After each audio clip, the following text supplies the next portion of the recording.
Happy Friday, everyone. I'm Chris Gore. This is Film Threat. Alan Ing is joining me shortly, and he's lived up to his name, Ing the Merciless. Big show today. Second thoughts on the Odyssey. I've seen it a second time, more observations, and I've really solidified my feelings about the film, plus other short reviews and lots of movie news. We've got San Diego Comic-Con coming up next week, and already tons of news coming out from the con. And we have an interview with the filmmakers behind the Sunset Strip Killers. They are here with us. Chuck Parello and director Chad Ferrin will be joining us. But first, where is Alan Ing? Alan!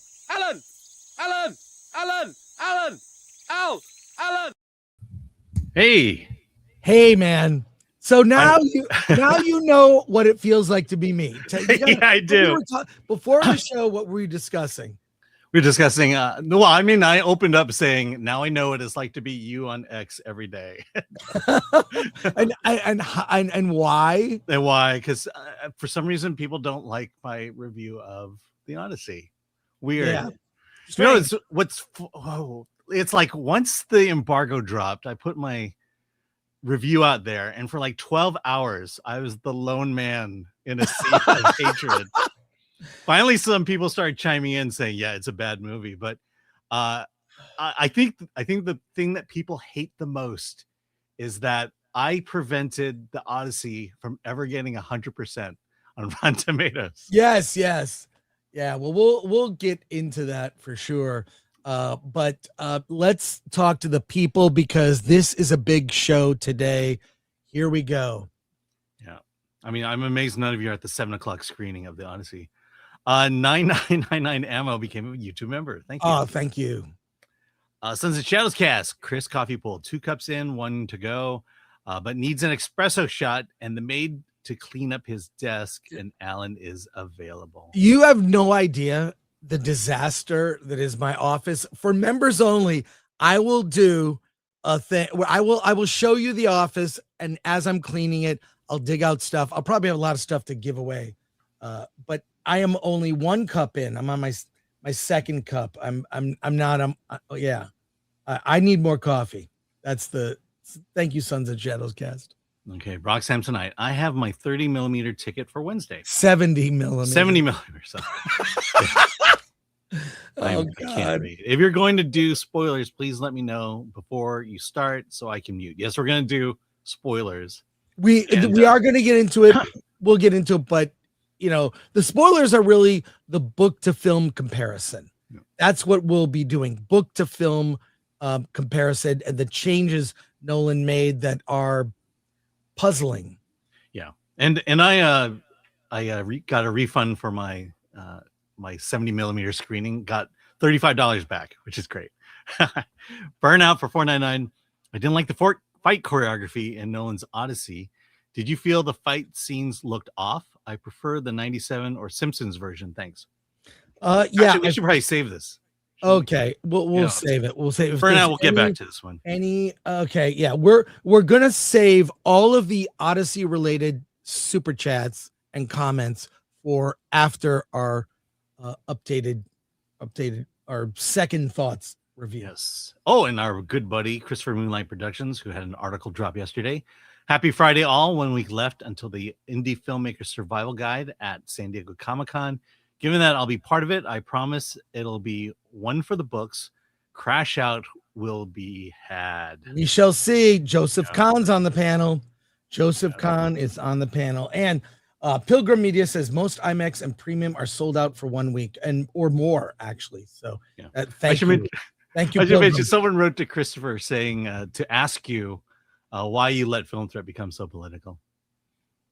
Well, I didn't. A lot of the commentary has been provoked by the things we review. Yeah, the things we review are the things that are on the screen are political. Thus that begs for commentary. And I will say this: that discussion of movies is a conversation about everything. It's about life, love, what it's like to be a parent, loss, what it's like to lose a mother, a father. It's about values and where you stand. Talking about film can lead to a discussion about all things in life. And sometimes it does get political. And, you know, I would never tell someone what to think about their politics. I have my own values.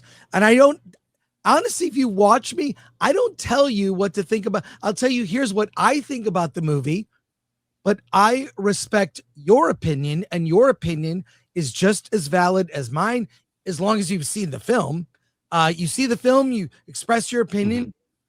That's a valid point. So I'm not going to tell you what you choose whether you should go see a movie or not. You can hear my opinion. You can hear others who disagree with me and come to your own conclusion. So yeah, and also an opinion that is you suck mega chud is not exactly an opinion. It's not well thought out. Doesn't say anything about the film you just watched and why you love it so much. So let's hear what Lord Thoth has to say here, Alan. Well, the great Lord Thoth says, like, share, subscribe, hit that bell for notifications, sign up as a member, join us on X, Discord, Rumble, and Instagram. Buy our merch at shop.filmthread.com. On the screen right now, we've got great t-shirts. Pick your poison. There's so many, over 50 designs now, 50 individual designs. Our Summerween collection, Trader Threat totes. We've got bags, pint glasses, coffee mugs, a backpack. We got a backpack design. We're constantly adding new stuff to the shop.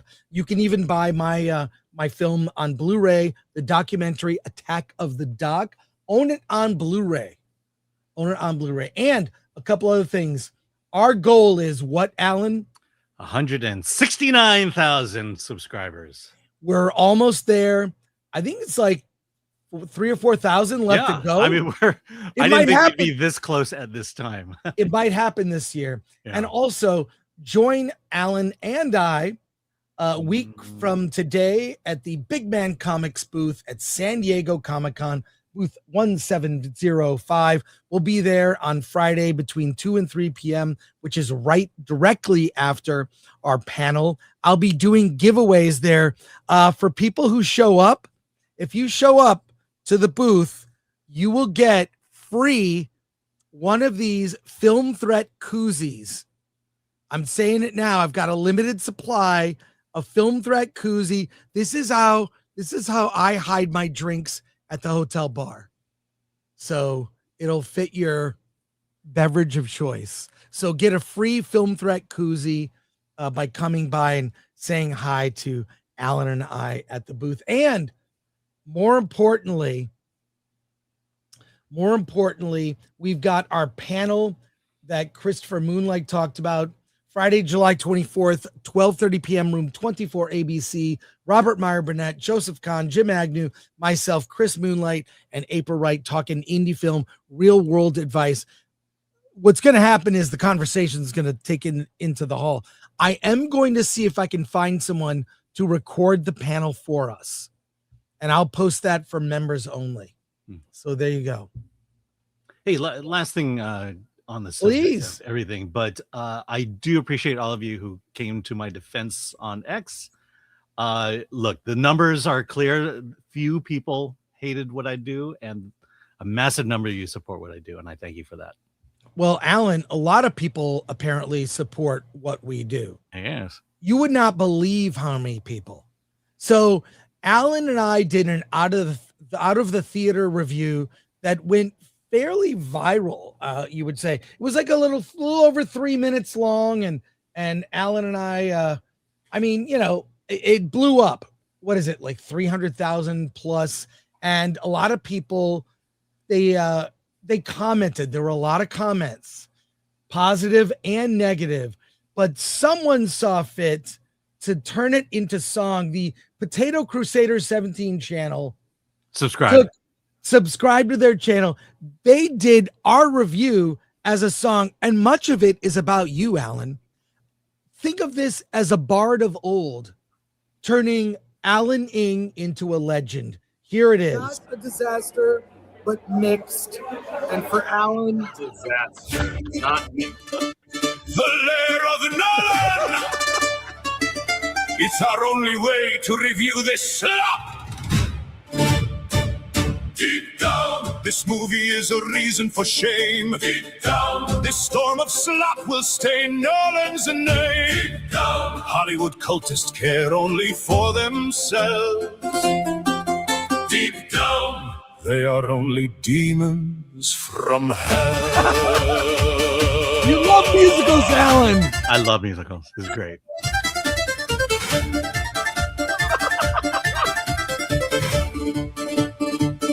You can dance We to this. called it, there was no need to see the movie. The trailer told us everything we needed to know. Bored out of my mind is exactly what I expected based on the trailers. We can already see through these slop layers. That was Matt Damon on the screen. That was Tom Holland. That was Anne Hathaway. Yes. Exactly the vibe I got from the trailer. Let's make it Nolan's greatest failure. I can't wait to not see this. Yes. It's not a recommendation. This piece of shit be Nolan's damnation. It's a ringing endorsement indeed. We refuse to eat the cheap slop that they feed. Alan is hilarious here. This was so funny. Chris, not a disaster. And behind him, mouthing disaster. Let's make Hollywood fall faster. Alan is the real champion of the people, not bending the knee to Hollywood's evil. Points to Alan for being unashamedly honest. Finally, a movie critic with a spine unlike the rest. Alan has lit the first beacon of truth. We knew it'd be an abomination, and now we have a proof. Alan is now my favorite movie critic. Thanks, Alan. You've saved me 3 hours and $20. $30. You know it's an honest review of a Nolan film when the first complaint is about the terrible sound recording legit. Boring is one of the worst sins a movie can commit. I couldn't understand the dialogue. And then I started to understand the dialogue and realized how bad the dialogue is. Pretentious. Sounds like the perfect description of all aspects of the movie, from the director on down. And the Academy Award goes to the Odyssey for being so diverse. Let's go! No, thank you. When Odysseus said, I'ma get home for real, on God I knew it was a masterpiece. Love. Subscribe to their channel. They are amazing. Blown away by that. That was Blown awesome. away by that. So I love songs about me. yeah, well, I mean, look, it's ridiculous. We can laugh at ourselves, which we do often on the stream. It's one of the things I think people that criticize us don't realize. We have fun. We have a sense of humor about ourselves, and we have fun. So, even to those if you don't disagree with our opinion about a movie, it's just one opinion. There are many others out there. And I really got kind of pissed off about this. And I wrote a tweet kind of responding to, people that came after you or me for whenever we disagree about things. And this post, I think it got a little traction and a lot of people commenting on it.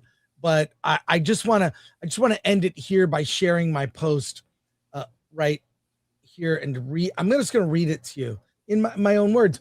Why is it so important to some that every critic hold exactly the same opinion? This attitude of intolerance has made discussing films so boring. My opinion does not invalidate your opinion.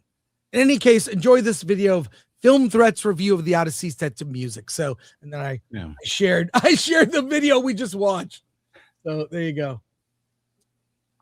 Me, I don't respond eloquently like that. I just do smart ass replies and memes. You're much funnier than I am at X. I tend to go for I'm gonna be measured and have fun with it. Well, here's the thing. What was the last tweet post or update that changed your mind 180% or degrees? None. None. I mean, that's the state of social media. You know, you post your opinion, nothing will change it. So why fight? Well, why not just post smart ass memes and replies instead?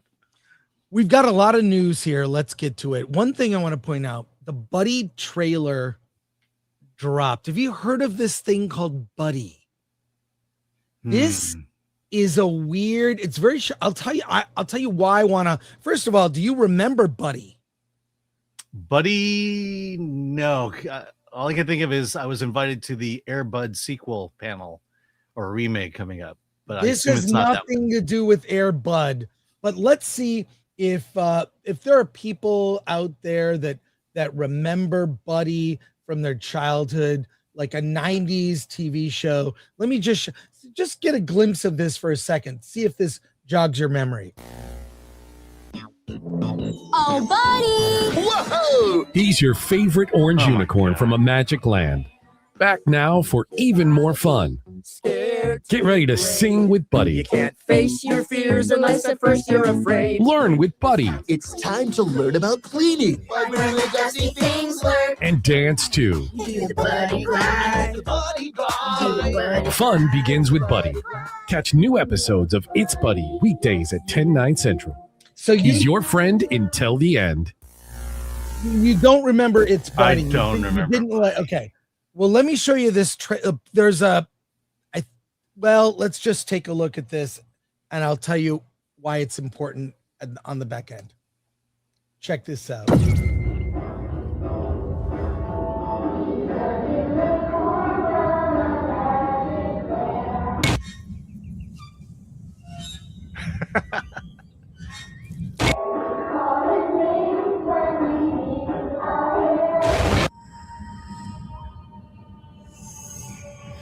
Buddy, oh Buddy, he's cuddly, snuggly, our best friend. It's Buddy, our friend until the end. It's Buddy.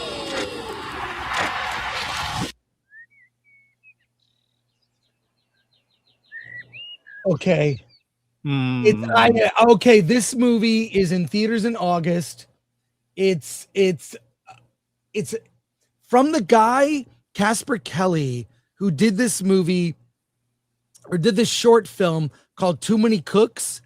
That is unbelievable. You need to see Too Many Cooks. Look it up on YouTube. This director made these weird late night shorts for Adult Swim where you're like watching TV, it's late at night and you see like these infomercials about products.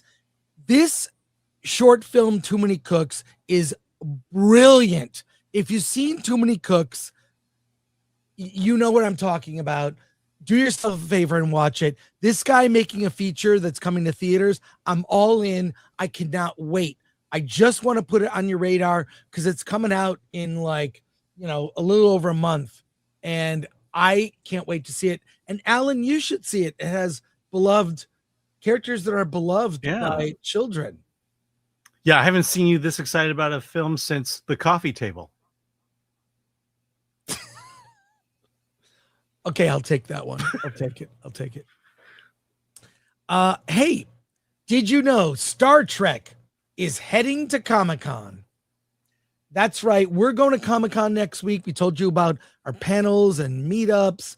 See us at booth 1705 on Friday and Saturday. The Film Threat panel is on Friday, 12:30, room 24 ABC on Friday from Comic-Con. There is a Star Trek panel, and this year there are several Star Trek panels. The one I'm excited about is the 60th anniversary panel of Star Trek. Strange New Worlds comes out next week. There's a panel for all those things. Mm-hmm. And here we go. I know you have notes for this story, Alan. Why don't you give it to me? Okay. Yes.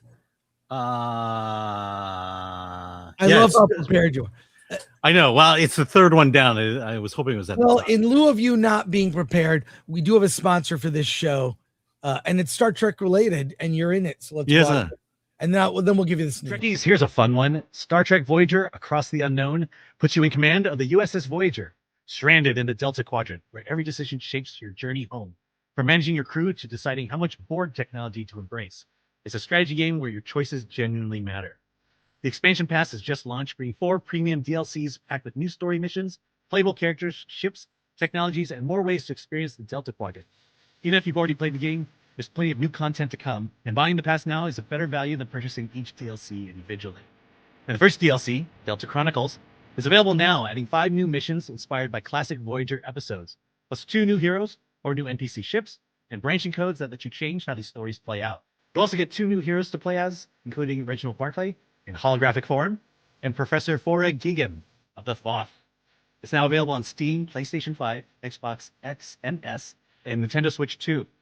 Check out the link in the description, use promo code FilmThreat35, and let me know which new mission you're most excited to play. Live long and prosper.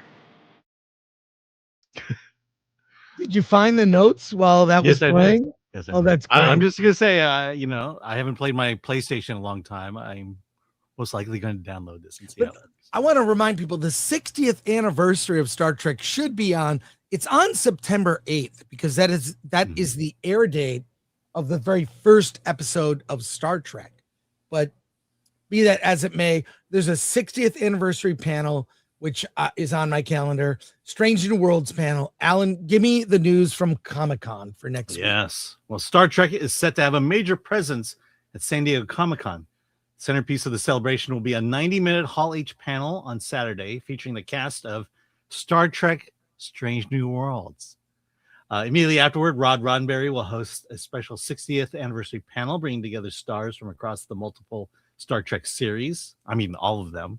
Mhm. And but beyond the panel, fans will find Star Trek experience throughout Comic-Con. The Paramount Plus Lodge will display the original USS Enterprise model from the Roddenberry estate, and the Star Trek Fleet Command 60 Years of Star Trek Immersion exhibit, where archive pieces, holodeck VR, exclusive merchandise, themed photo opportunities, and prizes. Comic-Con attendees will receive badges featuring exclusive Star Trek Strange New World artwork depicting the USS Enterprise flying over the San Diego Convention Center, making this year's event a celebration of both the franchise's future and the 60-year legacy. Well, first, I love that it looks like it's docking with the convention center in San Diego. That's actually kind of cool on the artwork. Look, recently we have talked about Star Trek in perhaps unflattering ways, but you cannot deny the legacy of 60 years of Star Trek. I grew up watching it as a kid with my dad, and Star Trek, like all great films, lead to really interesting philosophical discussions, like discussions about life, duty, love, and Captain Kirk crushing pussy across the galaxy is always fun to watch. So there you go. I don't know. The current state of Star Trek, I think we'll see. I know that there's talks of other people taking over the franchise. Who knows? There might be an announcement at Comic-Con. And next week, by the way, Alan, we will be doing daily streams at odd times, daily streams, live from the floor, live from the con, live outside of Hall H after the Marvel panel on Saturday. We'll do a Film Threat After Dark stream. But I'll just say that get ready for all the news. It's going to be a lot. Any final thoughts on Trek? Yeah, Or actually, Comic-Con? I was invited to the press conference for the 60th anniversary, and let's just say all your favorite people will be there. And by favorite, I mean not William Shatner. And the people you expect to be there will be there. And there was a point where it's like, I could do this, but I can't. I just can't. Well, But yeah, happy birthday, Star Trek. Happy birthday. We knew ye well. Other news that is going to be coming out of San Diego Comic-Con. The plot for Spaceballs 2 has leaked. Oh no. we got a sneak look at Spaceballs 2 at CinemaCon. The teaser poster, it's got shades of, here's the teaser poster. It's got shades of, I would say, like the Star Wars Episode 1 teaser poster, but the plot has leaked. And by the way, they leaked it. Okay. This plot leak and synopsis is it's actually mocking plot leaks. We got to read. Can you read this, Alan, for me? Let me bring it up on screen. Here it is. Okay, I can read it. As you like to say, let me make it bigger. Yes. Go for it. Just a little rubbing will do it. The plot of Spaceballs 2 has been revealed. Somehow, Dark Helmet has returned. 40 years after the events of the first Spaceballs, 50 years after the events of Star Wars A New Hope, and 1 year after the events of The Devil Wears Prada 2, the galaxy is once again under threat.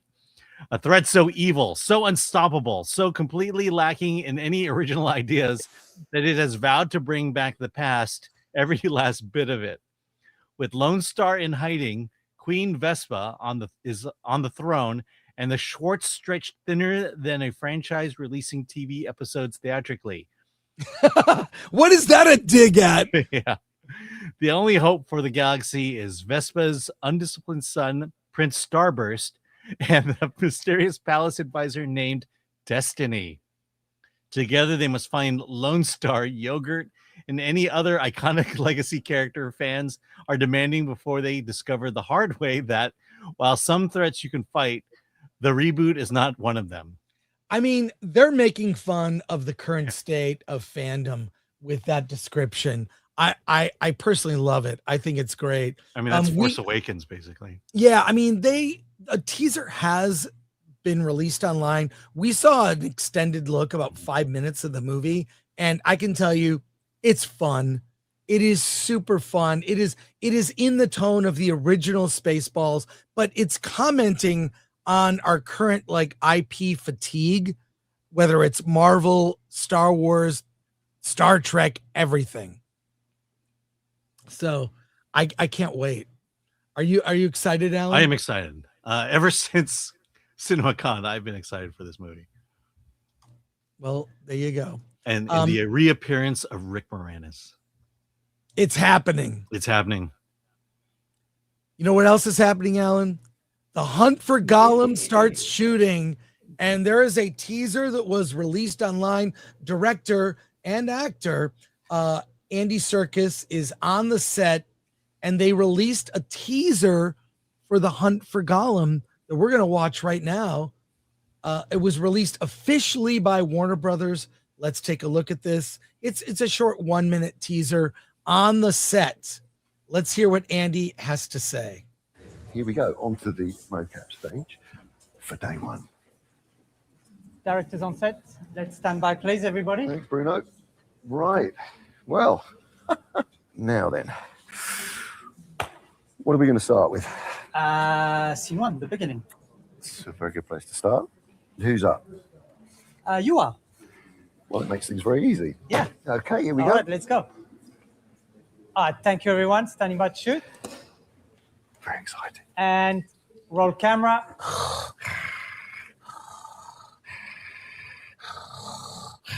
And action.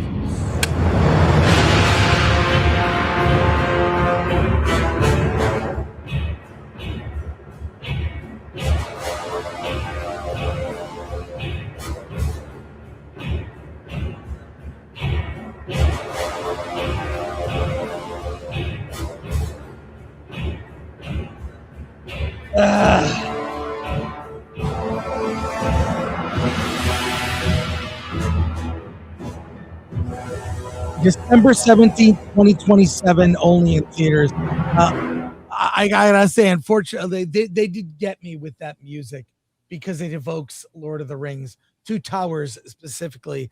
But I feel about this movie the same way I feel about, say, the recent Moana live action remake. Mhm. We don't need this film. We don't need this film. I mean, I would ask, why is this being made? This movie I would describe as, you know what this is? I mean, in Lord of the Rings, even though I'm not a Lord of the Rings, I'm not as big a Lord of the Rings fan as I am a Star Wars fan, a Star Trek fan, a Dune fan. I will acknowledge it is the greatest trilogy made.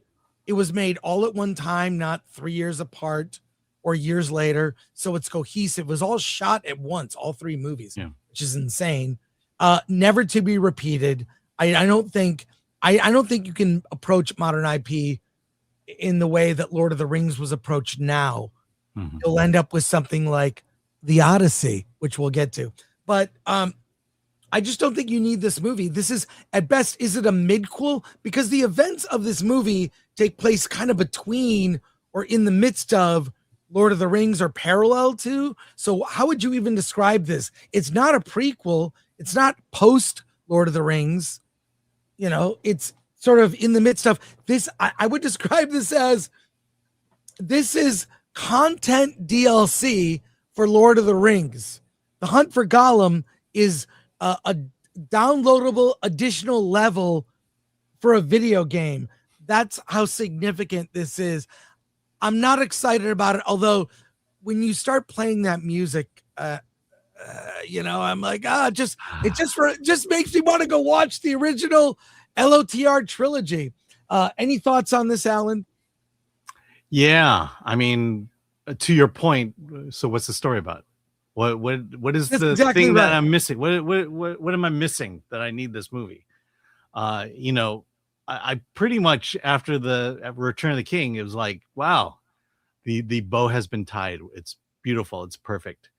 And anytime you tinker with that, we've learned recently, you run the risk of taking the specialness of the originals away. I mean, look, I've said this before. I trust the filmmakers. I trust Andy Serkis, but I've been let down way too many times recently to be able to say that with any kind of confidence. And we're running into Avengers Doomsday here, where it's like, so what is, you know, what is this story that has to be told? Yeah, exactly. I just exactly like I ask, when you and I both saw Moana and panned it, the big question, and this is not an original thought, others have asked this, the question is, why did you make this? Why did this need to get made? And I asked this about The Hunt for Gollum. Why is this story begging to be told? You can't answer that. I can't. Look at Alan's quizzical face. He doesn't know. I don't know. I mean, No what one can answer that? I mean, if you look, when they first meet Gollum in Lord of the Rings, not the Bilbo Baggins, but Frodo. I mean, you know what? Yeah, what? I don't know. What are they going to tell me that's going to be meaningful and leads up to that moment? I mean, is this movie going to end on some kind of a downer, or is it why he turned bad? Or we know what happens, so why make this? Yeah, is my point. So. And I'll see it. I'll probably see it in the theater because we're going to review it. Yeah. So we'll see it. Other news here. The Odyssey. A lot of Odyssey related stories here before we start talking about the movie. The Odyssey promotion goes wild. I've got a whole bunch of things to share with you, Alan. Red carpet conversations. But this promotion for the Odyssey takes the cake. From our friend Dante James from Verbal Riot shared this, and he really kind of just very succinctly says, "I'm tired, boss. I can't believe this is real. So let's look at this." Well, hold on. Let's take a poll. How far into this minute can we get before we need to shut it off? No, we're gonna watch it. We're gonna watch it. Take a look. This thing exists. What? No. Why are you repeating it? I'm not. It just sort of auto did that. Look, I hope they play this before every screening of the Odyssey. This is a terrible way to promote this movie. We already, one of your very valid criticisms, which I've now heard more people echo, and I agreed with you when we did our Out of the Theater review. You don't see the characters, you see the cast. Mhm. You see Matt Damon, you see Anne Hathaway, you see Zendaya, Yeah. you see Tom Holland. You don't see Telemachus. You don't see that. The problem is with a star-studded cast like this, you see the cast, not the characters. And this promotion kind of just drives that point home. What do you think, Alan? Yeah, I mean, to me, it's who is the person that just said this is going to be cool, and then got the green light to do it. Who started that? Someone just posted, this is for Gen Z. I don't even think Gen Z wants this. No, they don't. They don't. Nobody wants this. It is just, again, pretentious. Someone just out there said the world will love this. And But Alan, I got more. Yay. Hey, let's see Samantha Morton from the red carpet. I believe this might be And arguably the best part of the movie is Samantha Morton. Yeah. Let's. I would agree with you. Let's see what she has to say from the red carpet. What I love about the Odyssey text is the way it kind of like redefines masculinity, and like the scenes that you're in is obviously talking about that. How did you find when you were kind of like doing the research for this character, this story kind of shines a light on that? Well, I didn't read the Odyssey growing up, so I was just looking at this from a filmmaker and his script, and it blew me away. I was crying, I was anxious, my heart was in my mouth, for all of these characters. The female roles blew my mind, the vulnerability of Odysseus, all of these roles. Elliot Page, that performance, Zendaya, it's hot. I have to mention everybody in this hot minute because everybody is top of their game in this film. I'm so proud of everybody. And to work with Matt Damon, who I've been wanting to work with since I was knee-high to a grasshopper, was like, and Christopher Nolan is my favorite filmmaker. So, I feel like the cat that got the cream. What I love about the Odyssey text. Well, there you go. There have been she said some really crazy things on the red carpet, but here's something else. Sometimes these outlets will make people do some crazy stuff. This is from Bizarre. Bridget Fedesi says, "No one gives a shit is so powerful when you internalize it." This is the thing. So this is from Bizarre magazine. It's Matt Damon and Anne Hathaway, and they're asking questions. They're taking questions. Yeah. Just watch this. This is the only time I actually feel sorry for actors is they have to go through a gauntlet of press and play games and then red carpet and 4-minute junket interviews and on and on. Actually, I don't feel sorry for them. But let me tell you why they do this, because it brings these actors down to our level. We'll never make the money they make. We'll never get the fame that they make, that they reach.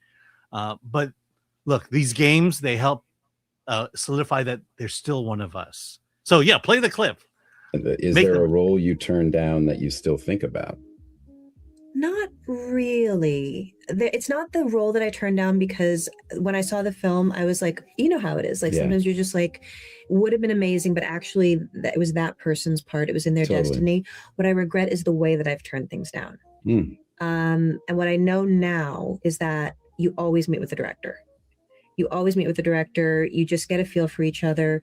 The director of that project is somebody that I have wanted to work with since, and I don't know that I'm going to get the opportunity because he really wanted me for this part. And there's something about it that didn't resonate with me. And so I thought I was being respectful. Reminder that they were both in the movie Interstellar together in 2014. And by the way, yes, they're coming down to our level and saying things that we can all relate to. Yeah. Not getting the part, but meeting with the boss you could have worked for. By giving them a bunch of quick no's, but he came back a bunch of times. And then in hindsight, I was like, I should have sat down with him, should have looked him eye to eye, explained what was going on for me, and given him a chance to plead his case. That's, I actually once went to meet Sir Ridley Scott to turn down The Martian because because I had just done that part in Interstellar. Yeah. And I got so in my head, I said, well, I just played a guy stranded on a planet. I can't then go play a guy stranded on a planet. I mean, this is me just classically, stupidly overthinking things. Yeah. So I said that out loud to Ridley. And without like missing a beat, he goes, oh, no one gives a shit. And I was like, all right, I'll do it. Yeah. And it was one of the great decisions I've made in my life because it was a great role with Ridley, and I had a ball doing it. And I have the inverse of that story because I did a thing, made the decision that it was too similar, didn't meet with the director. And it's not, again, not that I regret it, but I regret not having that moment to sit down and have my Ridley Scott be like, no one gives a shit. Because truly, no one gives a shit. That is the thing you learn getting older is, people care so much less about you than you think. You know what I mean? It's so liberating when you're just like, nobody actually cares. Nobody cares. Yeah. When you're younger, you're like, everyone on the right. Everyone's looking at me right now. Yeah. And now you're like, no. I agree with them. I agree with what they have to say. I like Ridley Scott even more. I like Ridley Scott even One more. of us. Check this out. This is John Leguizamo, who always has something smart to say. Having seen the movie a second time now, he's not that great. He's much better. He's much better in Bob Trevino Likes It. He's really good in that movie. Yeah, where he played an actual human being. He played a human being, a nuanced character. And this he's like the blind dude with the whatever. Let's hear the blind Greek. He's always got something good to say. And there's been a box office resurgence. We have a cover story coming out tomorrow that says we're finally going to get back to pre-pandemic numbers this year at the box office. Which, like, there was 3 years ago, we were all like, we're not sure. Yeah, let's go. Oh my God, it's such a great thing. The Knicks winning, us getting back into theater, the World Cup. I mean, it's Wimbledon. It's a lot to celebrate within all the evil things happening in our country. Yeah. Why do you think the box office resurgence is happening now? I think because the content, we've got away from the superhero theme that got a little tired. I think we're putting things that people want to see, the young people, the older people. I mean, you're giving us content that we want, and it's original content. And there's been a box office resurgence. This might be one of the nicest things that John Leguizamo's ever said. Because he did say that all the stuff happening in our country. Yeah, the evil things like election fraud. I'm pretty sure that's what he was thinking. Yeah, that's exactly what he meant. Yeah. In a related story, an AI generated the Odyssey movie adaptation is coming. This is real, Alan. So you've got to see this. It's coming down the pike. And I had the note right here. It is. Here it is. I have the trailer and the story. Let's go through the story first. Okay. Get to the story. All right. Here it is. Any notes for this? Yes, I do. Okay. Here we go.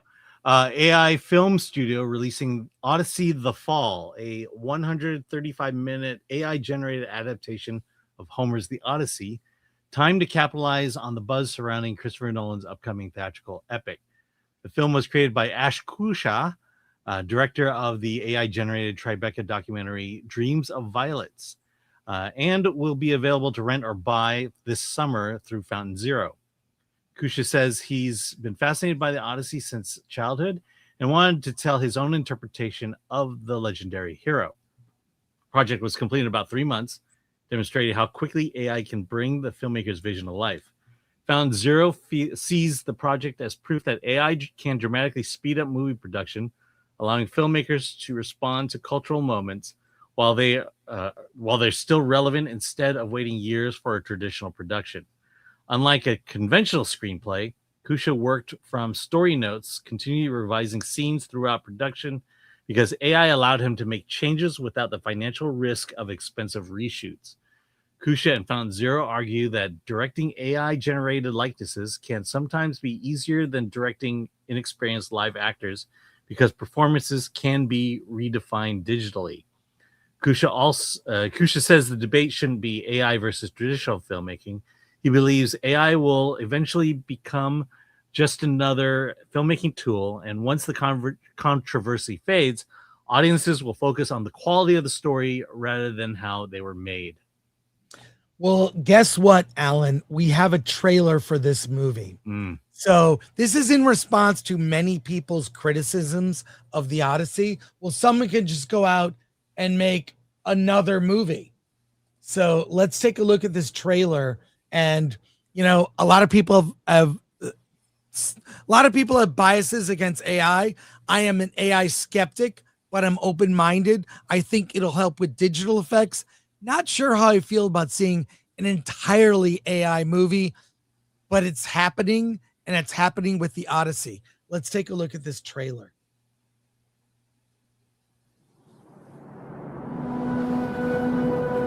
Odysseus, will you keep going?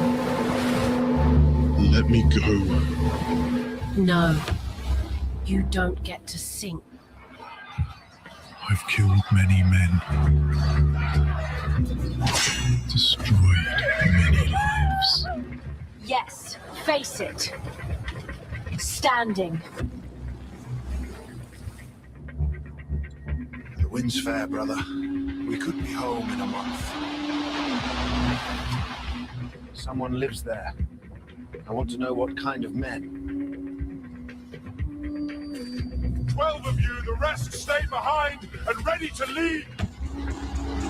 He looks Greek. Yeah.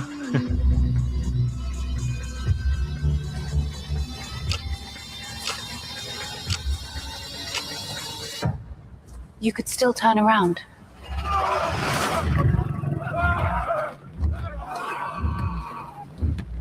Father, make it so he never returns. Is that a woman or a man? The gods hate you, son of Laertes.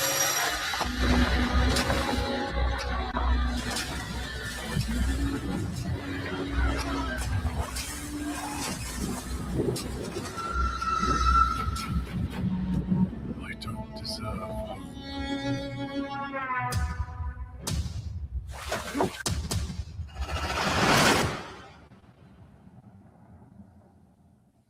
Well, what do you think, Alan? I mean, the go ahead. effects look good. I can't watch a whole movie like that. The trailers and using it for comedy or memes or even making fun of Alan and I love that for AI. I don't think it's not there yet for a whole movie. I think I don't like it. I don't like it.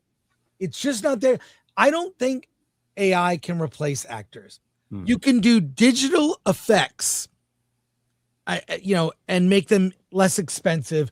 You can't replace, humans. It's not there. I don't like it. It looks bad to me. What do you think? Yeah, and regarding the acting, everyone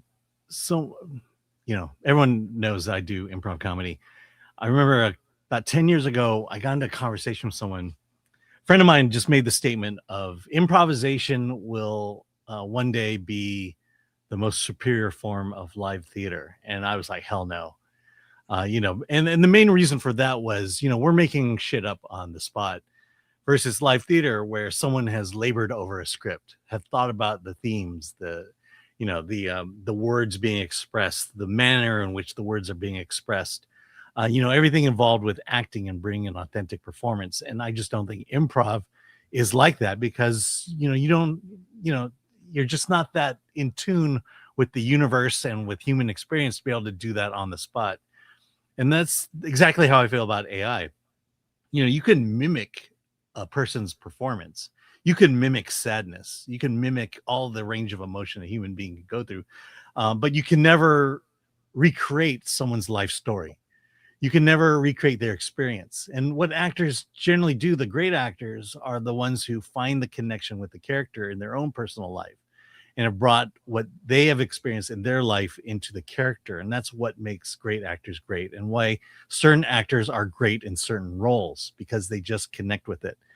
And like I said, AI, the best that AI can do is mimic the performance. It cannot give you a real performance. Let's go to non-Odyssey comments, and then we'll do Odyssey comments after we talk about Odyssey, which is what we'll do next. Let's start with this.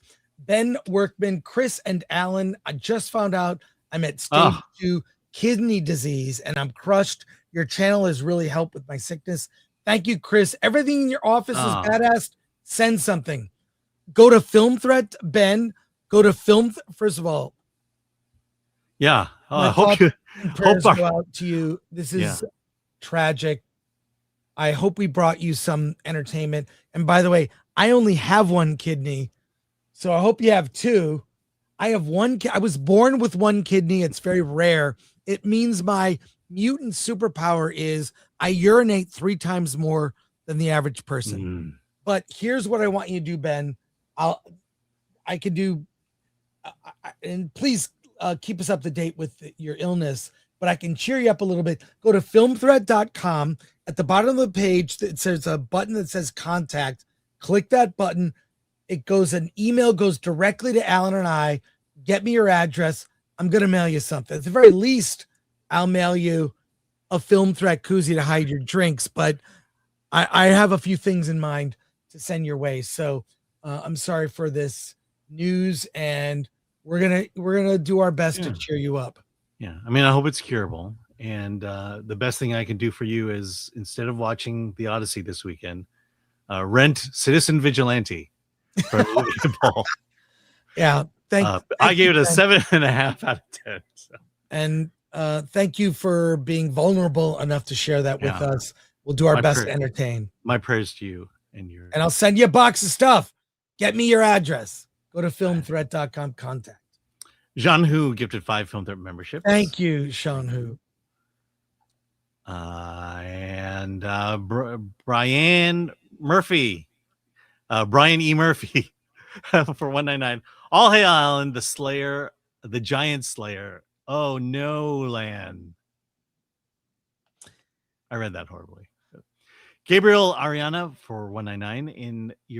In your showing, was there cheers on the 3rd act? Yes, both times I saw it, people cheered at there's a moment in the 3rd act where everyone cheered, and they did it both times at the same the critic screening, yes, people cheered here too. But it wasn't everyone, and I wouldn't say it was even half. But there are definitely people who love the movie. Let's try to get through these quickly, Alan. We have a lot to do. Foozy for 2. Is DragonCon appearance out of the future? No, if they came to me, gave me a badge, flew me in and put me up, I could go. Right now, I have no plans. But next year, I'll do my best to be there. Last year, they brought me in as a guest of the con and put me up. The problem is, not that I couldn't afford to travel out there myself. The problem is you cannot get a hotel in Atlanta. So I can't get a hotel. So it's out for this year, but maybe next year. Yeah, I would love to go one day. Peoples are James for 5, have been subscribed for years, but between Citizen Vigilante and Alan's gleeful trashing of the Odyssey is just hurting his and Film Threat's credibility. Well, thanks for the 5. Yeah. I mean, I don't know how to, look, I don't know why you can disagree with the review. I don't know what that has to do with our credibility. I've been doing this since 1985. Alan, how long have you been doing this? Since 2017 with Film Threat. And I got to say from Film Threat, 9 years. Mm-hmm. Yeah. 9 years. Yeah. By the way, to that comment, since you began in 1985, Film Threat has always been in lockstep with culture and what movies were great and not great, right? You were never counterculture to any of that since 1985. Yeah, you didn't hear. I'm sorry you feel that way, but I watched Siskel and Ebert for years. Love those guys. Didn't always agree. Okay, I think Alan's frozen. So I'm going to read this. Alan, why don't you leave and come back? Joe Lanthier for 10. In 2004, 8 million people watched Troy in theaters. If the Odyssey makes 500 million at the box office, only about 33 million people would have seen it. In order to beat Troy, this one has to make over 1.4 billion. So there you go. Alan, are you back? Am I back? You're back. Okay. Okay. Why are there two of me in the? I don't know. I'll kick you from the studio. Anyways, it's fine. Okay. It's fine. Okay, where were we? Let's go. Let's go from the top. Yeah. But I guess my point was did Film Thread ever have credibility since the very beginning? I you know what? I can't.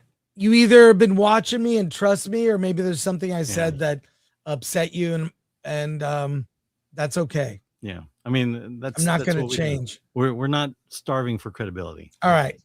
Padre Cocinero for 20. Kristen Allen, check out Liza's video at Pens and Poisons.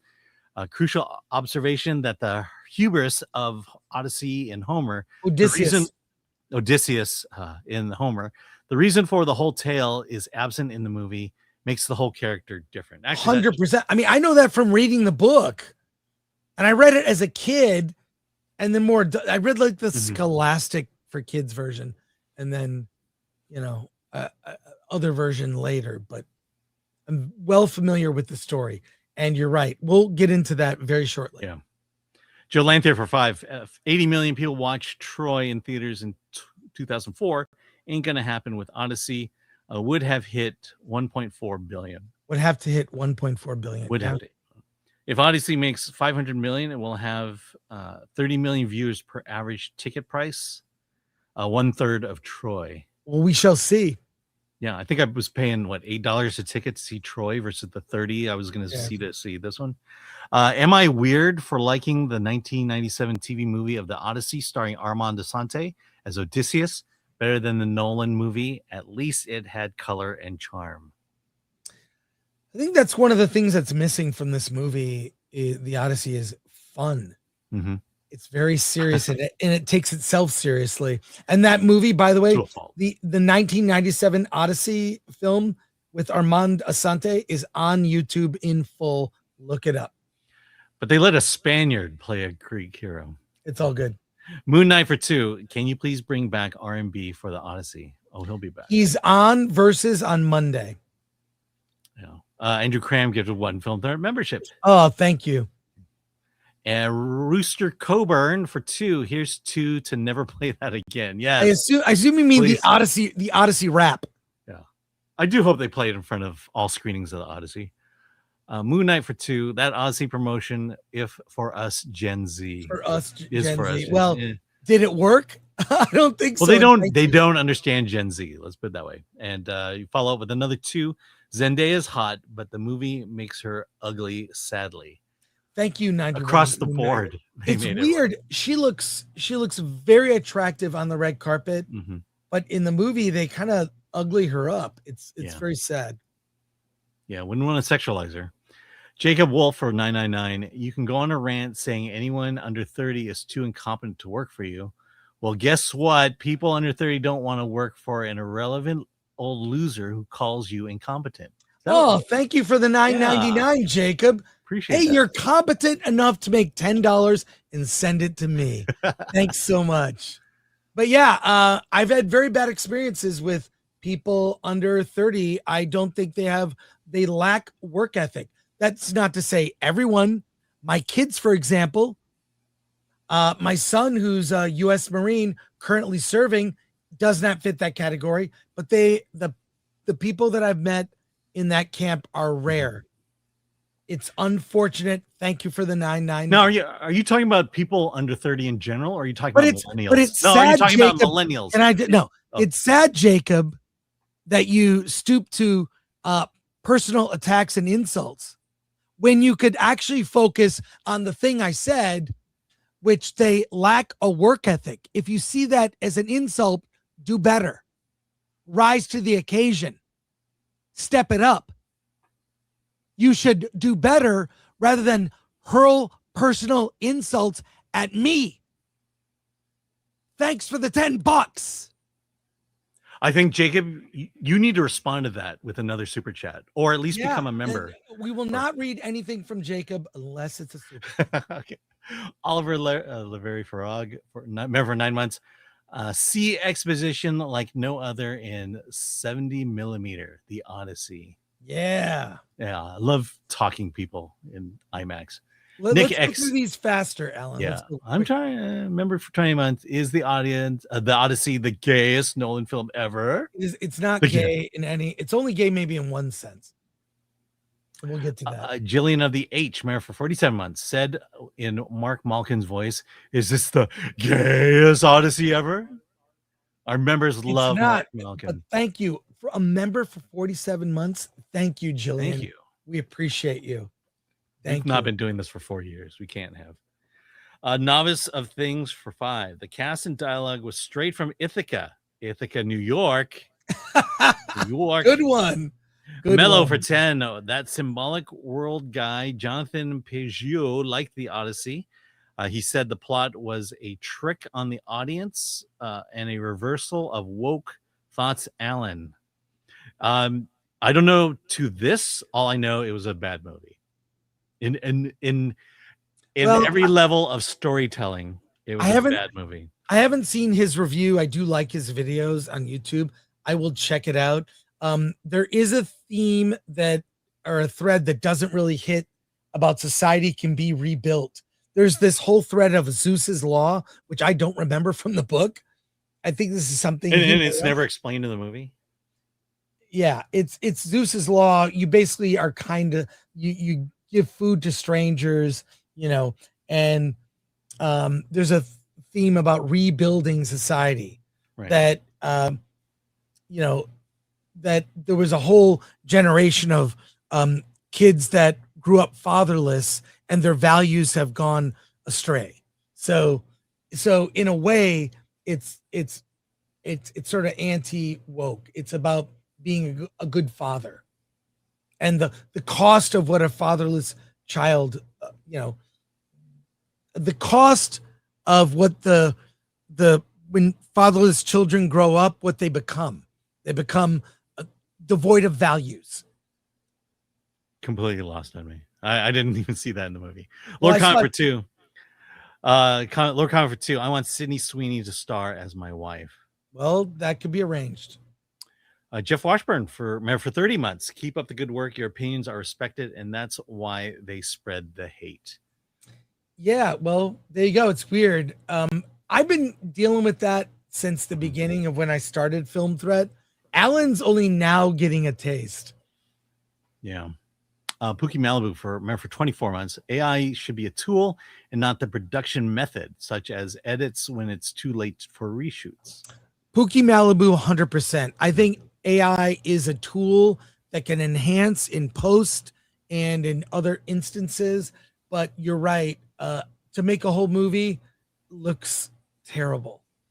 It's fine for comedy, like short memes and things. But other than that, no thanks. Yeah. Acting, dialogue, plot. Those are things I don't think AI will ever take over. Joeed for 10. The Odyssey was so boring. Who edited? Oh my God. This is my biggest bugaboo. Who edited the film? If your actors fumble your flowery, useless dialogue, you're supposed to cut it, not make the audience suffer through it. Yeah. The editing was the worst in this movie. Lord Comfort 2. At least AI didn't get awards for best actor yet. It's coming. Pilgrim Media for 2. Glad you're doing well. Chris, you can play Super Nephron Man. Look it up. All right. Do I look like him? Hey, Valiant. Valiant. Oh, wait, Valiant. I already watched your review. Yeah, I saw your review too. That's excellent. Thank you for validating that I was 100% correct. Y'all were right. Last night was painful. Oh, thanks, Valiant. Dizwiz for 2000. It was a faithful adaptation of Homer Simpson's version. Yeah. People brought that up. Gamer Gramps for 5. Looks like a real epic. Your thoughts on the Uprising trailer, Andrew Garfield? I've seen so posts. I haven't good. seen the trailer yet. I've seen it. It's so good. If we have time at the end of the show, we'll watch it after our interview. It's so good. This trailer, Alan. It's so good. Yeah. Hey. Yeah. Andrew Oh, Cam, hey. 50. Thank you, Andrew. That is Appreciate it. hugely Love you generous. too. See, people do love us. There are people who love us. Lee Kindler for 499. Alan is his own person and thinks for himself. That's Film Threat in a nutshell. Oh, thanks. Look, we have writers who I can tell you, we have writers who disagree with my opinion. We disagree on the web. The website disagrees with us. Yeah. Oh, yeah. How many times do we bash a movie or love a movie only to produce a 10 or a 0? On the website, but by another writer. So yeah, and that's okay. We love diversity of opinion. Yeah. And quite frankly, we've had reviews that were very political, and it was like, I don't care. I'm posting it. You know, I may not agree with it, but that's the way the reviewer felt, and I'm going to post it. Especially about circumcision. God is not the great physician. Oh, God is the great physician. Sorry, I almost got struck by lightning. For 5, I know y'all mad. The Odyssey is officially loved by critics and audiences while making bank. By the way, I'm not mad. I don't care. I don't care. How many times do we disagree? I don't wish for a movie to fail. That's not me. There are other people surrounding in the YouTube review space that sort of wish for a movie to fail. I wish for Hollywood to learn lessons. Yeah, I don't care. I wish Hollywood would make better movie movies. fails, To your point. and I don't care that it's loved by critics and audiences. You know what? Ours is one opinion in the great sea of opinions. Yeah, we're not By the way, upset. I don't care at all. Yeah, 3 years ago, go to our review of Barbie when we were at Comic-Con. You, me, and Dante did not like the movie, did not like it with a passion, and it made $1 billion. Great. I just didn't like the movie. That's all. Yeah. Jay Woogie for 5, discovered you guys through FNT. Love you guys. Keep up the great work. Hey, holy cow. Look at this. Oh, hey, JPTRX for $99.99. Giving you the super because your reviews are honest, and that is why we come to Film Threat and others on YouTube. Tired of the liars in the mainstream media like Rotten Tomatoes. Keep being honest AF and open-minded, and the channel will continue to grow. Oh, thank you so much, JTPRX.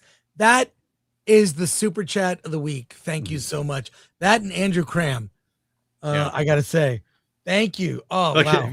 If it was a better movie, I would have said it was a better movie. Great U.S. treasure hunt for 10. Love you guys, Alan. Grok, Imagine can act. I've done little 10-second videos where it can give 3 different readings of the same line, and you can direct it. AI is coming to end Hollywood. I need to see more than 10 seconds. I need to see more than 10 seconds. Do a full scene from a play or something and see how Grok pulls it off. Yeah. But that's, it's only going to get better. Yeah, I don't deny it'll get better. I just don't know that'll be authentic. God is the great physician for 2. 97% popcorn meter, 4.3 letterbox. Historically liked it. I just didn't like it. Not denying it. It's generally liked. I wonder how the movie will age. Mm-hmm. We'll see. I'm just saying, I still stand by my opinion. We'll get to that. A few more. We're going to start, Alan. Yeah. Andrew Cram gave 5 Film Their memberships. And let's not forget, for 12 hours, I was the only person who didn't like this movie. But there are others, including Time Magazine. Yeah. Fuzi for 999. I fart in your general direction. Your mother was a hamster and your father smelt of elderberries. Keep up the great reviews. Wife and I love them. Well, I love your wife. Bergak for 499. Do you think we're supposed to watch the film like Romeo and Juliet by Baz Luhrmann? It was a modern adaptation. If you look at it that way, it's probably more palatable. Well, guess what? We knew ahead of time going in that it was a modern adaptation. Yeah. Now we've got other soups here. We'll get to those. Going to be a longer show today. We have an interview. It's time for second thoughts on the Odyssey. What do we think?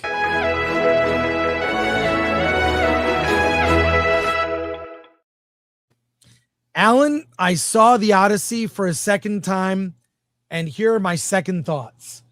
We did our Out of the Theater review this week, and I was very mixed. There were things that I happened to love, the horror aspects, such as the Cyclops scene, the scene where Circe turns Odysseus's crew into pigs. There was some satisfying action towards the end, but the movie dragged. The modern language, I think, basically diminished the events in the film. I think that some of the castings were distracting. And having seen it a second time, my opinion is solidified. This, I would describe this as kind of mid Nolan. And if forced to give a number rating, I'd give it a 5.5 or 6. 5 to 6 in that range for a couple reasons. What did I notice on the second viewing? A couple things. So many of the great elements of the original story were not included. One of the things about Odysseus, and the biggest thing, is the character of Odysseus himself and Matt Damon's portrayal. For example, in the book, Odysseus is described as cunning. He's clever. He can get out of situations. He's smart.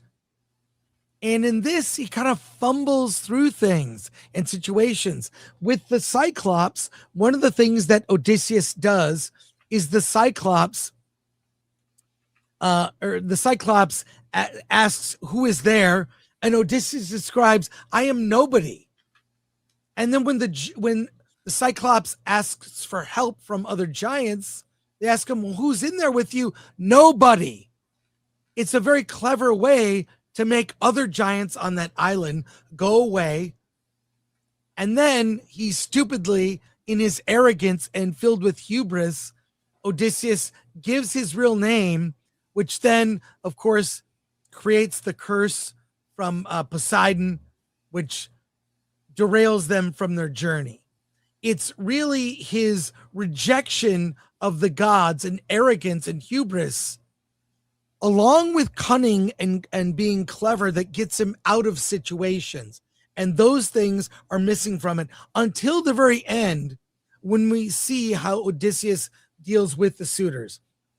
And I felt the character of Odysseus was not there for me. It was Matt Damon. He didn't even find his groove until the very end of the film. Why was Odysseus such a great warrior? We didn't see enough of that. The second thing is, the movie's rated R. Why? Can I tell you why? Because the violence is bloodless. There's implied chopping heads, but we don't see it. With that kind of sword fighting and spears, you would think there would be arms being chopped off, legs gutting. The reason this movie is rated R is because the F word, fuck, is said 3 times that I remember, might be 4 times. Why is this rated R? He could have cut the word fuck, and the word fuck is not even necessary. You wouldn't miss it if it wasn't there. What I did miss is brutal violence. This is a brutally violent time. It would have made the events and the appreciation for life and coming home all the more meaningful if he had survived this brutal, horrible, bloody war. It wasn't any of that. This movie was made, I think, in many ways. Some have theorized that the use of modern language and adding the stars and the modernization of the tale is so that this can be shown to kids in school. Like, they have educational versions of movies that are shown in school, and that Nolan's true reason for giving it this modern take is to reintroduce the Odyssey into schools, which from my understanding, this book is not even taught as part of the required curriculum in many schools now. I read it growing up, of course, a scholastic version, and that may be the intent. In addition, the light commentary, it's there if you're looking for it. It's barely noticeable, about society's breakdown because of fatherless children. The suitors are mostly the sons of the soldiers who left Ithaca to go off to war. And now they've been brought up without dads, and they have no values. They have no virtues. And they need to bring a civilized society back. That's what Odysseus does in the end by dispensing with the suitors in a way that does elicit cheers from the audience. That theme is there if you're really looking for it. It's kind of in a way, like he Trojan horse, Nolan Trojan horsed this theme into the film about fatherless children and what they become as adults. They become as adults people that lack values. And Odysseus is return, but it's not. It's there if you're looking for it. It's not as strongly stated as I'm out loud saying it now. In the end, it's mixed bag for me. Are there parts that are epic? It's on the cusp of it, but I felt that the desaturated color really is a turnoff. I found it like disappointing because all movies seem to look like this now. The stars are distracting, and my opinion is, while I don't agree with Alan that he thought it was just awful and boring, I do think there are parts that are, and the movie is a 5.5 for me. Alan, any second thoughts at all? Yeah, I have second thoughts. I have one question for you though: is do you recommend the Odyssey? Ooh, that's tough. Yeah. I mean, I will say this, because it's a cultural event. I mean, it's almost like if you haven't seen the Odyssey, you would be shamed for not having seen it. And I'll say, if you want to be part of the discussion, you need to see the Odyssey. Would I go see this movie again because of my own volition? The answer is no. Make of that what you will. You make your own choice. I wanna quote you just what you said. If you have not seen the Odyssey, you will have been shamed for not seeing the Odyssey. I have seen the Odyssey, and I am being shamed for having seen the Odyssey. Okay. All right. Yeah, there's, my review pretty much says it all. I'll add this. I just felt that this is such a grand fumble in terms of filmmaking. From the opening moments. Oh, okay. Let me back up and say that I did read the Odyssey in elementary school. The problem is I'm severely dyslexic, and I basically faked my way through the Odyssey without ever having read the Odyssey. And that's how I survived elementary, junior high, and high school. Is when I couldn't read something, I just figured it out and passed the class. And that's what happened to Odyssey. So I go in not knowing a lot about the Odyssey. I know the events that occur in the Odyssey, but I don't know the Odyssey. And so watching this, I felt like having seen the Odyssey and having listened to people talk about the Odyssey, its themes, its stories, I thought to myself, whatever you saw, I didn't see it. Or whatever you saw, I think you saw it because you know the story. And I'm saying that people who don't know the Odyssey, for example, Zendaya as Athena, I don't understand the importance of Athena. To me, she appeared like a ghost throughout all this. And then at the very end, there's a twist that involves Zendaya. And I'm like, so what is Athena then? And I get what that moment was meant to be, but it's like, I have zero context because she really doesn't do much throughout the movie. She just kind of appears as someone for Odysseus to talk to. And then basically the toxic masculinity ending that she's a part of was just, and my point there is I haven't read the book. I think people who don't know the book are not going to understand the characters because I believe there's an assumption that you have to know who these characters are before you go into the movie, such as Calypso, such as Circe.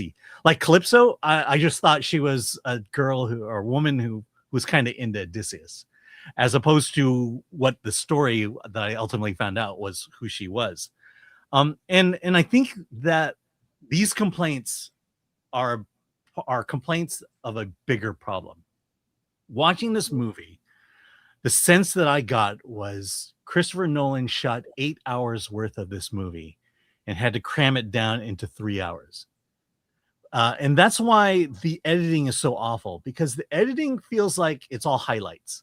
Like anything you can cut that wasn't important or pertinent to the moment, he cut it. And so that's why things move quickly. That's why you're jumping from one scene to the next. That's why the battle with the Cyclops feels like a highlight reel as opposed to an actual battle with the Cyclops. The whole whirlpool thing, there's no tension and no danger in it because it was cut down. You know, you don't get the sense of danger. All you know is there's a whirlpool there. They're in a ship. Better avoid it. And then you have the attack that occurs afterwards that people are saying is great. No, I mean, I've seen Ray Harryhausen do that a whole lot better than what I saw there.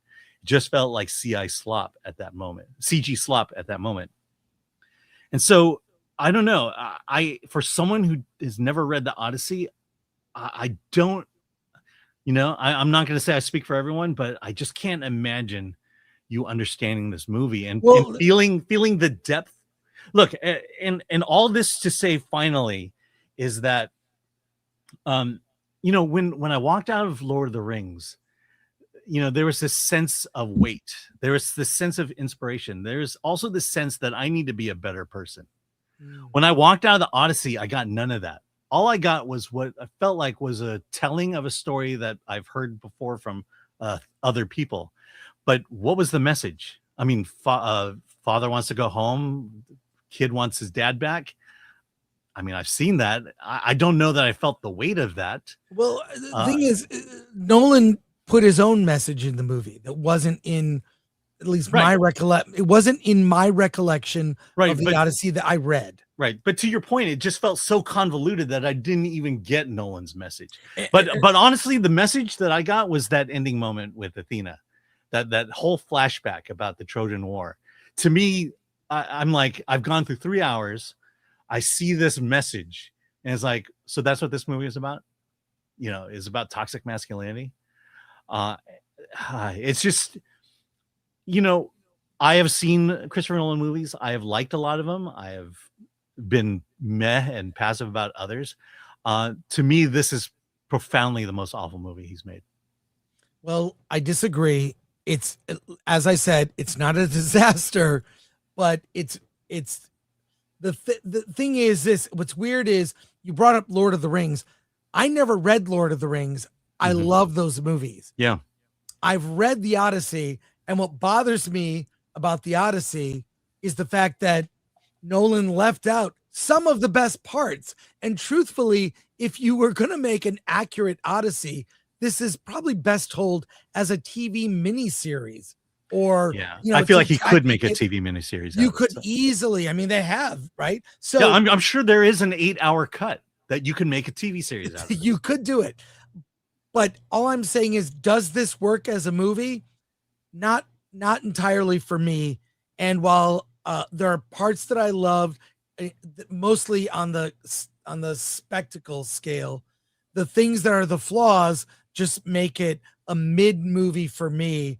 I'm not gonna not recommend it to people. Just know that going in, opinions are mixed. Any final thoughts? Yeah, final thoughts before we go to comments. Yeah, my final thought about this is, what was the message? What was I supposed to walk away with, and why did I have to sit through a 3-hour epic to get that message?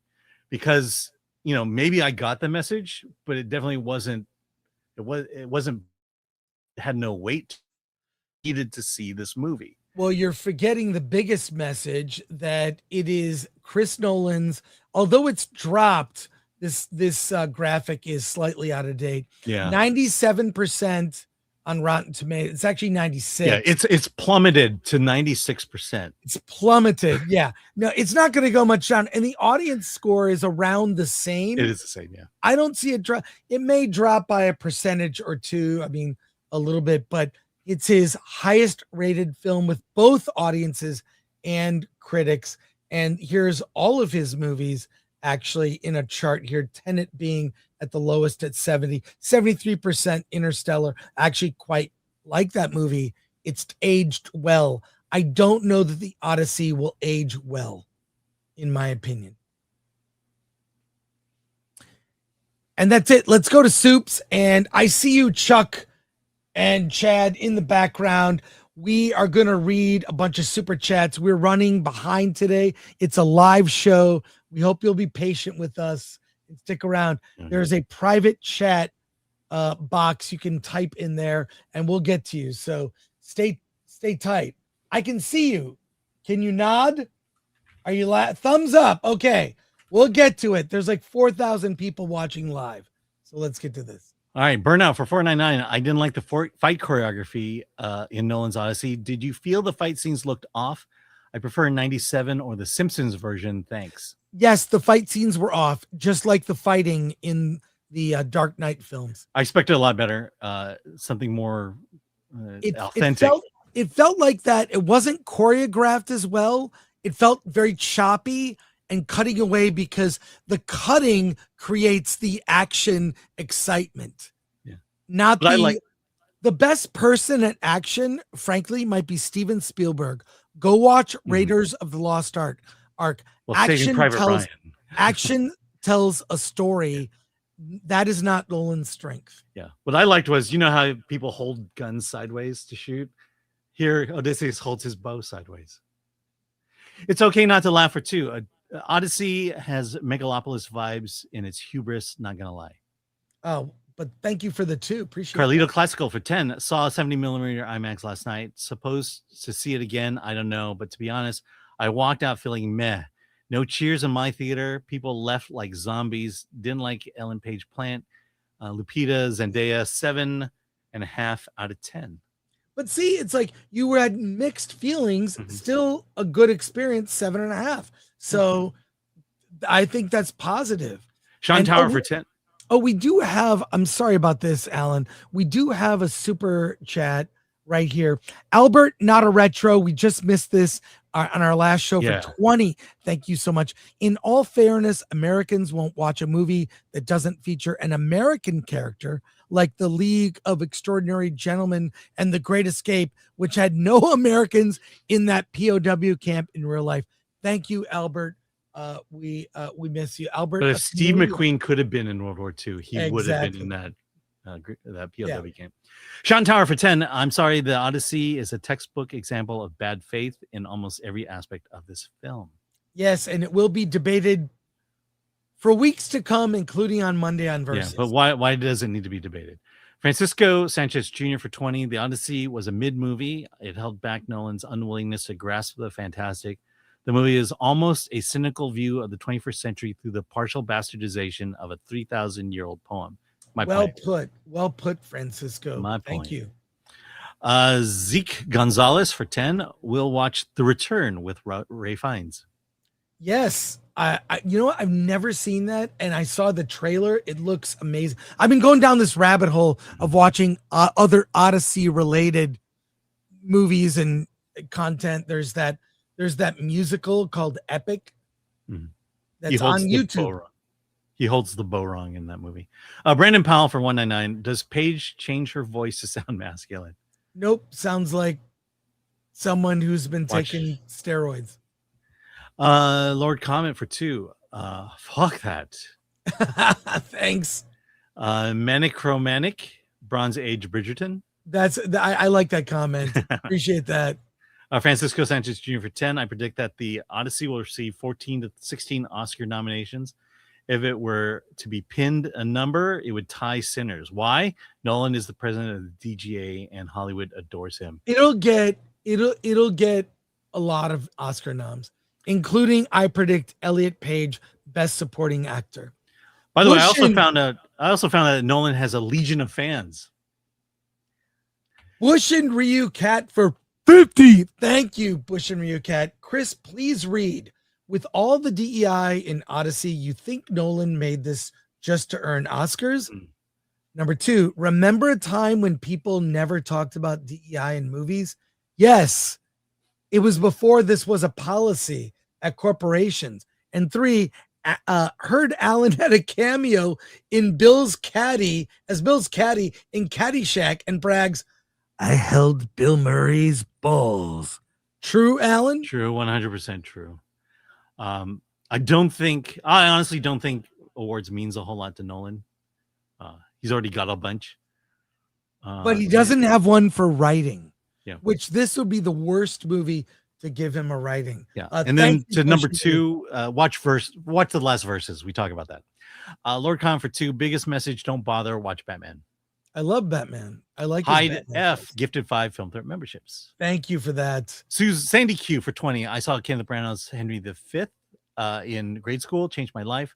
Word for word Shakespeare, stop dumbing us down. And thanks to Sister Jane C for teaching a bunch of inner city kids to love Shakespeare. Yes. I saw Shakespeare when I was a kid. I was kind of, I have to admit, kind of got bored at times, but ultimately the action, the event, like everything, and like I wanted to read more Shakespeare because of the flowery language. It's not how we normally speak, and that's what the Odyssey is missing. Thank you, Sandy Q, and that's so great about Sister Jane C. Okay, we got just a few more, maybe 3 more. Alex Zorba for 10. Monty Python's and the Christopher Nolan Odyssey, 104% on Rotten Tomatoes. Unforgivable, this asshole trashed the Greek people and culture and our history for the Hollywood cult and its golden idol. Well, Alex Zorba, guess what? We are going to have a Greek. George the Giant Slayer is going to be on Versus on Monday. And I wanted to have someone Greek to address that issue. I don't know. And he might just like it. I'm not the right person. I have no Greek heritage. I'm like Europe had an orgy. I'm English, German, Irish, Russian, and Polish. Alex Zorba. Oh no, we got that. But yeah, so there you are. Make of that what you will. But the best part of the Odyssey was everyone yelling, "Run away, run away!" You know so funny? I can't get that out of my head. I saw the movie a second time. Run away, run away. I knew if I said that, it would get in people's heads when they watch it. Yeah. Live and Just for All for 5. If Nolan wanted to reimagine the Odyssey, he should have he went all in, a la Coen Brothers, A Brother, Where Art Thou? Yeah, which is excellent. Now I want to see that movie again.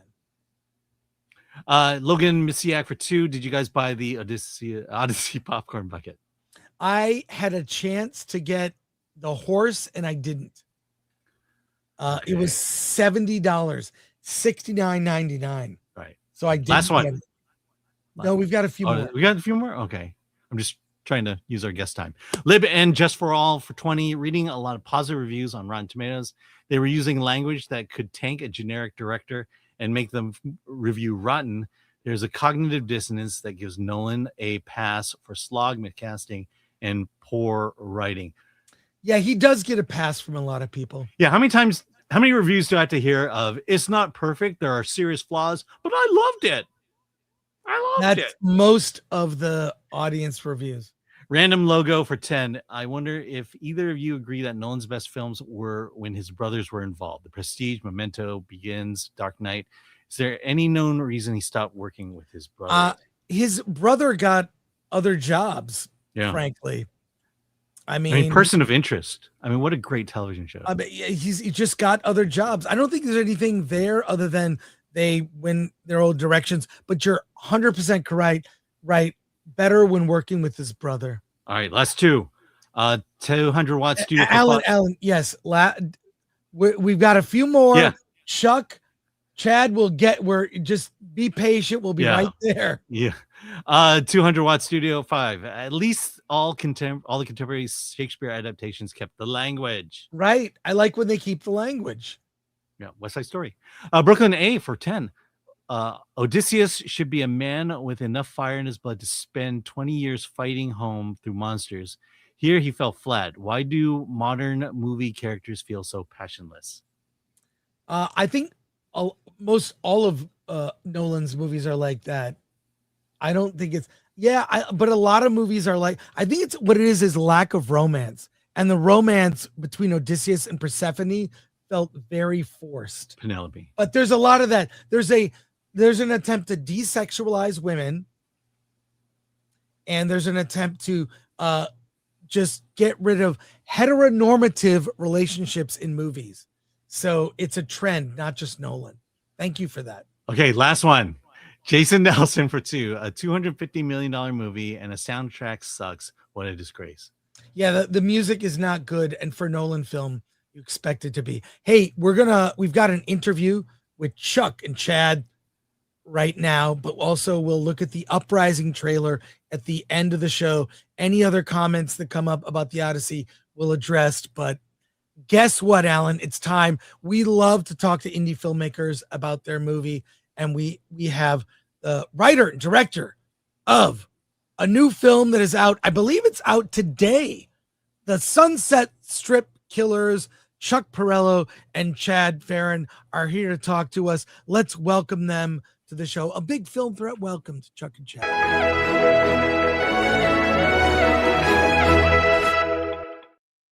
Hey, gentlemen. Thanks for your patience.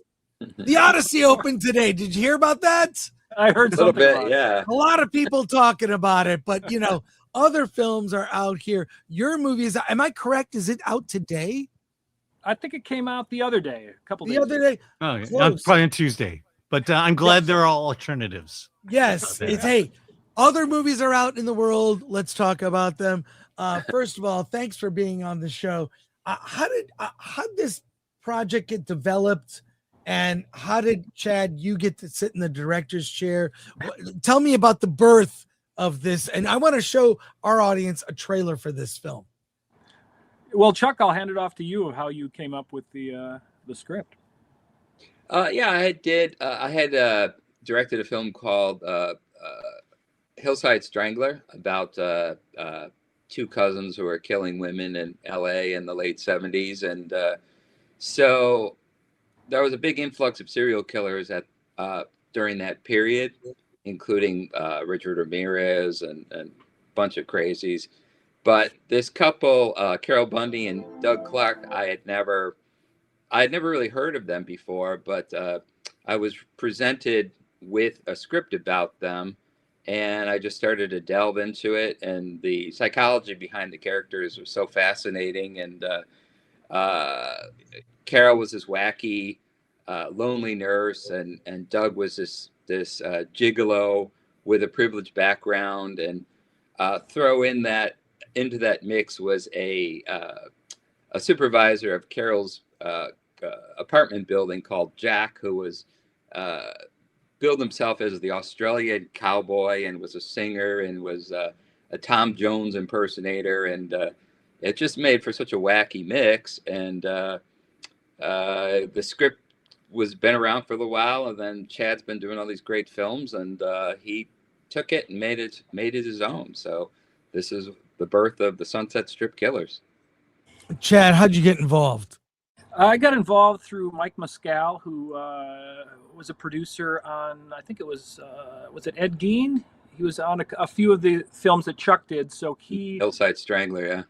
He and I were friends going way back, and you know, he contacted me on Facebook after he saw Pig Killer, the first true crime film I did, and he said, "Hey, do you want to do any more of these?" And I said, "Yeah, send me the scripts." He sent me Ed Kemper first. Ed Kemper was great.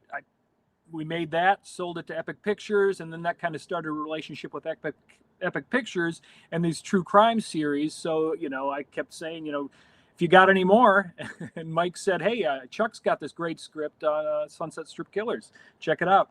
I dug it, sent it over to Susan Prever, and she dug it, and then we started casting the other roles, and it fell into place. Epic bought it, and it came out this week.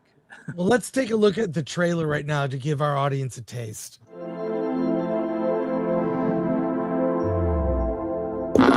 Well, it's another lovely New Year's Eve here in sunny California. Why so blue on New Year's Eve?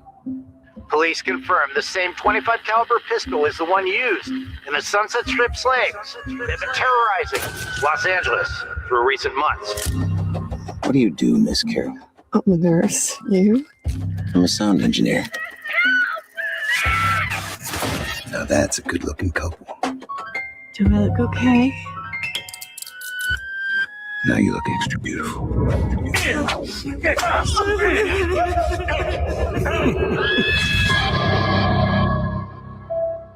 I agree to obey any order from my master. I submit to any punishment my master sees fit. Figures you'd fall in with a lunatic. 2 peas in a pod. Do you believe in true love? The real love means everything. Get ready for 1980! 10, 9, 8, 7, 6, 5, 4, 3. My ultimate fantasy is to have the woman I love kill for me. Come with me next time. Sounds liberating. We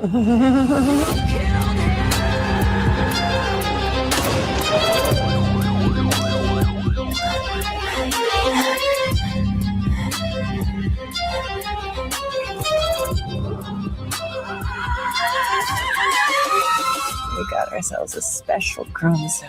Maybe. Am I having a blast? Ever pick up a prostitute? What's that got to do with Carol?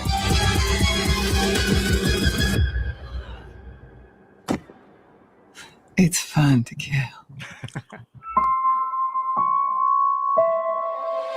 Nice. Funny, I moved to LA in 1989. What is it about, like, no, I'm serious, I did. But what is it about serial killers that is such a fascination? And I'll say this, you may or may not know this. We did a serial killer calendar for Film Threat back in the 80s. Wow. It was 1990, actually, that we did a calendar. There have been serial killer collector trading cards, comic books. Why? And there have been series, of course, on Netflix. There are multiple series. Why the fascination with this topic? I think because, anyone's next door neighbor could be a serial killer, or, all these things of anybody, it's one of those kind of the boogeyman that's real. And it's just fascinating, Forensic Files, Unsolved Mysteries. I mean, all these shows that are still in constant rerun because there's such a hunger for, this unknown, or these mysteries that are solved, or someone who, killed, 14 people. And it sticks with the zeitgeist of the society. And, for me, it's exciting to just go to try to make something that's a period piece on a limited budget and, get all the things that I love cinematically and make it all come together. And, and the beauty about true crime is there's an audience for it. There's a demand for it. So it makes its money back. A lot of filmmakers, I think they have the greatest idea in the world, and they go make this film and it doesn't make a dime, and then they're all, heartbroken. So for me, it's finding things within the true crime genre that I can enjoy, whether it's blaxploitation or whether it's little other elements of Italian filmmaking, or giallo and all that kind of stuff that I can intersect into a true crime story, and not only give it a cinema panache, but also something that kind of gets me excited about filmmaking in general. Yeah. We've got 4,000 people watching live, and we have questions from our audience. So let's get to these comments and questions I'll go through here. The original Captain Durag says, Tom Jones impersonator? Say less. I'm in. Dread Seamus, I am definitely checking this one out. Dutch McColland, it's refreshing to see a trailer that makes you curious. Miracle Man says, how did they get Gordon Ramsay to play that part? That's funny. I keep hearing that about Gordon Ramsay. That's so Is funny. that first appearance? That's Gordon Ramsay. Yeah, yes, it funny. is. Rhaegar Targaryen Prime. This movie is a biography on Chris Gore. Yeah, that explains all those unsolved murders from 1989. Yeah, that's right. I moved here. Kind of suspicious. John Monkey says, makes one wonder how many serial killers are out there and never caught. You guys probably know a little bit about that. Yeah. Well, I think that's an interesting thing with like the Zodiac killer and the Black Dahlia. There's now a great thing where, AI supposedly cracked the case and put this all together. So, you know, there's, you know, whether it's Black Dahlia or whether it's the Zodiac. I mean, I think there's plenty of serial killers that haven't been caught and that are still kind of out there, and we just don't hear about. Well, Black Dahlia is the stuff of legends that's been fictionalized in other movies or whatnot. Here's a question here. Christopher Moonlight Productions. I think my wife and daughters would love this. Why is it that women, before he asks this question, why is it that women are so attracted to true crime? That's your audience. Yeah, they just want to see. They're afraid of this happening to them. So, but they're in the same time, they're just so fascinated to see what does happen to women who are you know, victimized like this. You would think they would run in the other direction. You know, they don't want to have the nightmares, but no, they're Lifetime TV for women, Anne Rule books. Yeah. It just goes on and on. I mean, they love to see other women being brutalized. Weren't women falling in love with the Night Stalker? Oh yeah, no, we just did the Richard Ramirez Night Stalker film, and we're doing the second volume of that, which covered the trial and his marriage and his death and all that stuff. Yeah. But he had so many groupies and love letters and, you know, naked pictures sent to, you know, by the thousands of women just obsessed with him. And it's same thing with Ted Bundy. I mean, you know, if you got the looks, I think they can look beyond the crimes you've committed. Well, Chris goes on and asks a question. Actually, pretty much every woman I know is into true crime. Chuck and Chad are right. The movie is going to do great. Well, that's excellent. It came out this week on VOD. What's your next project? Can you tell me? Do you have a next project together? Yeah, well, I just finished the post on Devil's Disciple, the Night Stalker, and now we're doing the sequel, which is Devil's Disciple. Richard Ramirez, like I said, covers the trial and everything, and Chuck's got a part in both of those, and then he's doing a film also that I'm helping out with on in the end of August. Well, do us a favor. Let us know when your new movie is out. We'll do another interview. Keep us abreast of your new projects. Chuck and Chad, Sunset Strip Killers is out now. Everyone check it out.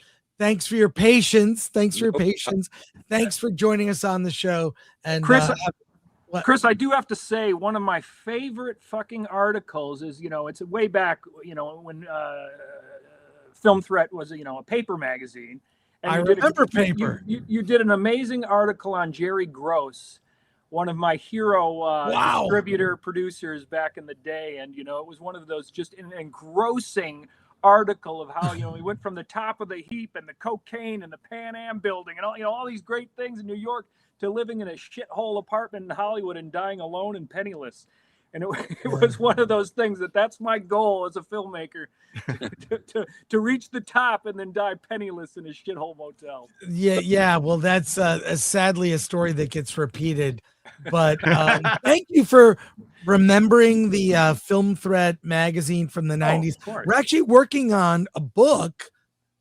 You might be curious, a compendium book that is the whole history of Film Threat. And it will come with digital copies of every copy of Film Threat ever printed. We're going to do a Kickstarter this fall. Wow, that's great. Yeah, we've been working on this book for like 6 months. It's going to be amazing. So if you like the magazine, a compendium book is coming. Ooh, I can't wait. Yes, I want to add the Sunset Strip Killers. If you want to see it on the big screen, it's going to be playing July 27th at the Art Movie Theater of Long Beach. And there'll be a filmmaker Q&A with Chad and Susan Prever and Maxie Williams. So if you want to meet Chad and the psychos from the film and me, come on down. And Gordon Ramsay will be there. Yes, Gordon Ramsay will be there. Also, I should mention you don't need to see the Odyssey for a fifth time. Take that money. And go see a fun movie. Go see a fun movie instead. Yeah, you can see Sunset Strip Killers twice. You can see it twice. Family-friendly entertainment, you know. Oh my God. Okay. Have a great weekend. All right. Congrats on the film. Take care. See you later. Thanks, guys.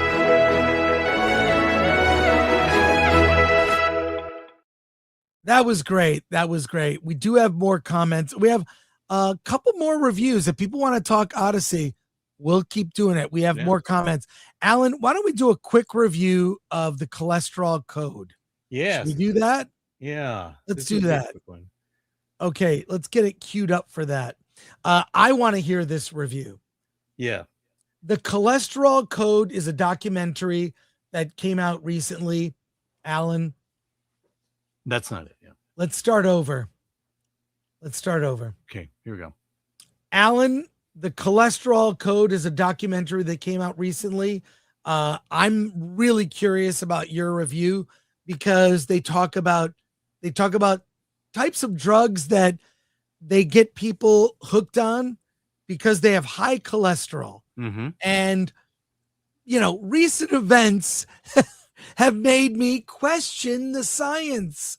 What is this doc about? I mean, it's interesting you say that because we've gotten to this point where we're questioning science, the very foundations of our lives and the things we do in our lives, the daily habits we have.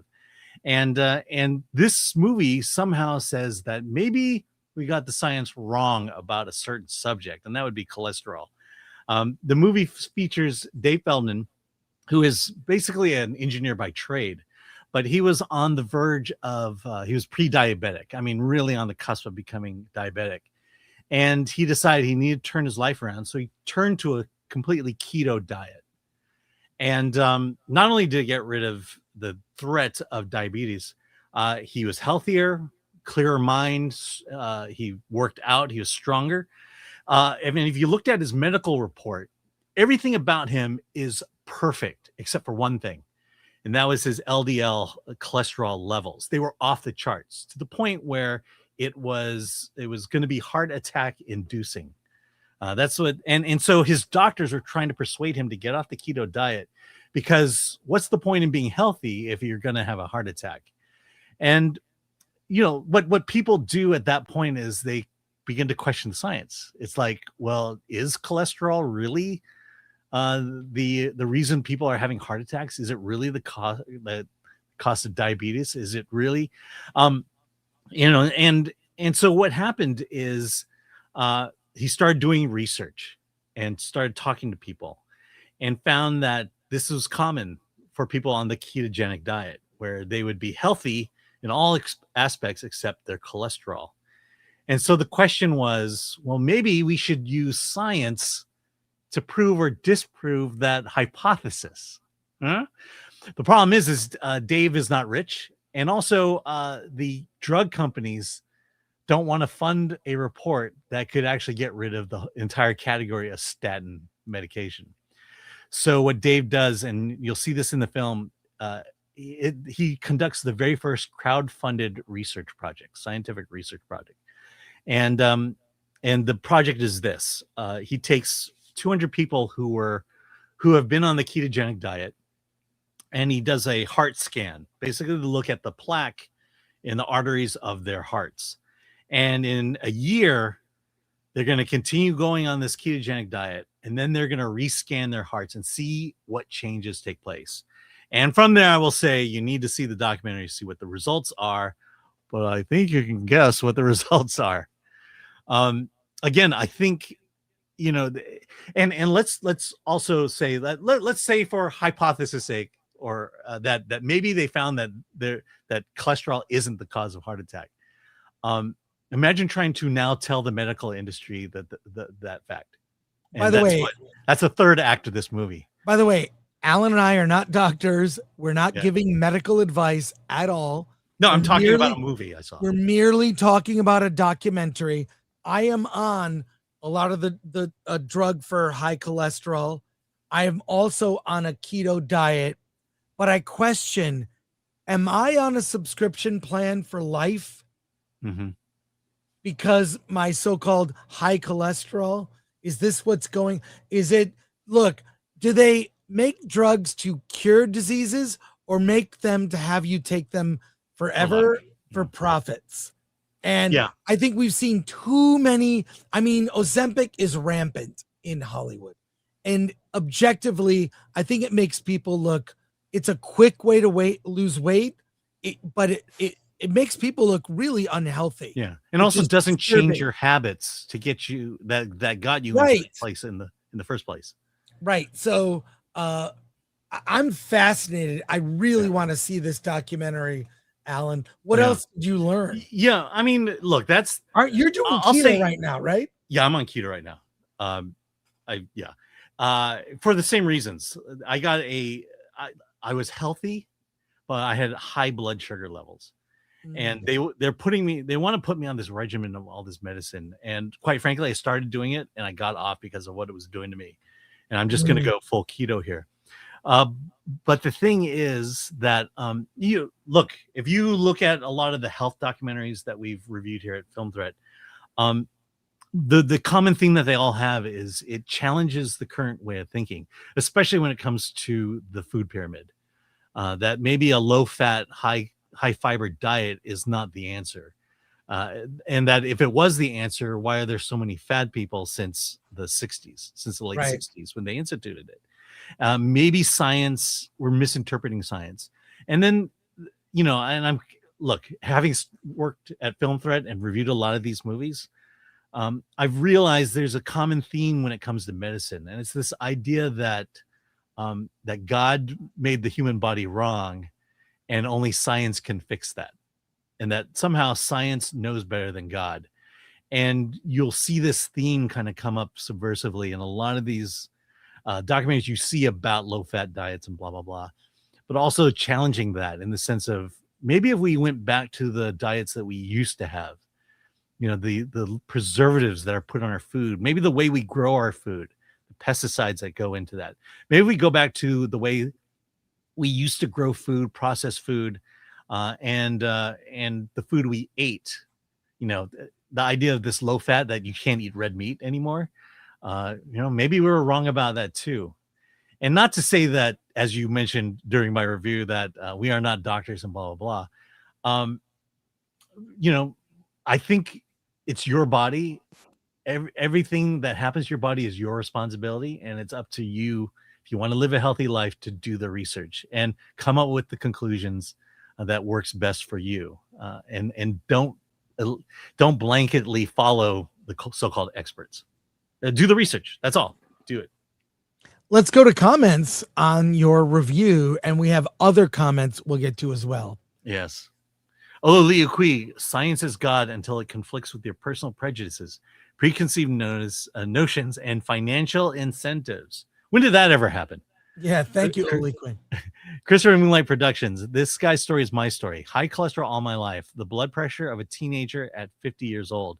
Runs in the family, yet we live into our 90s. I won't take their drug. Good for you, Chris. And looking forward to seeing you next week. Yeah, I refuse to take the statins they gave me. Yeah, we'll meet up at the con. Yep. And at the panel, obviously. Yeah. Geek Truth 64. I've done keto before, not long term, but I did it for about 4 months. I had a lot of energy, brain clarity, and lost 35 pounds.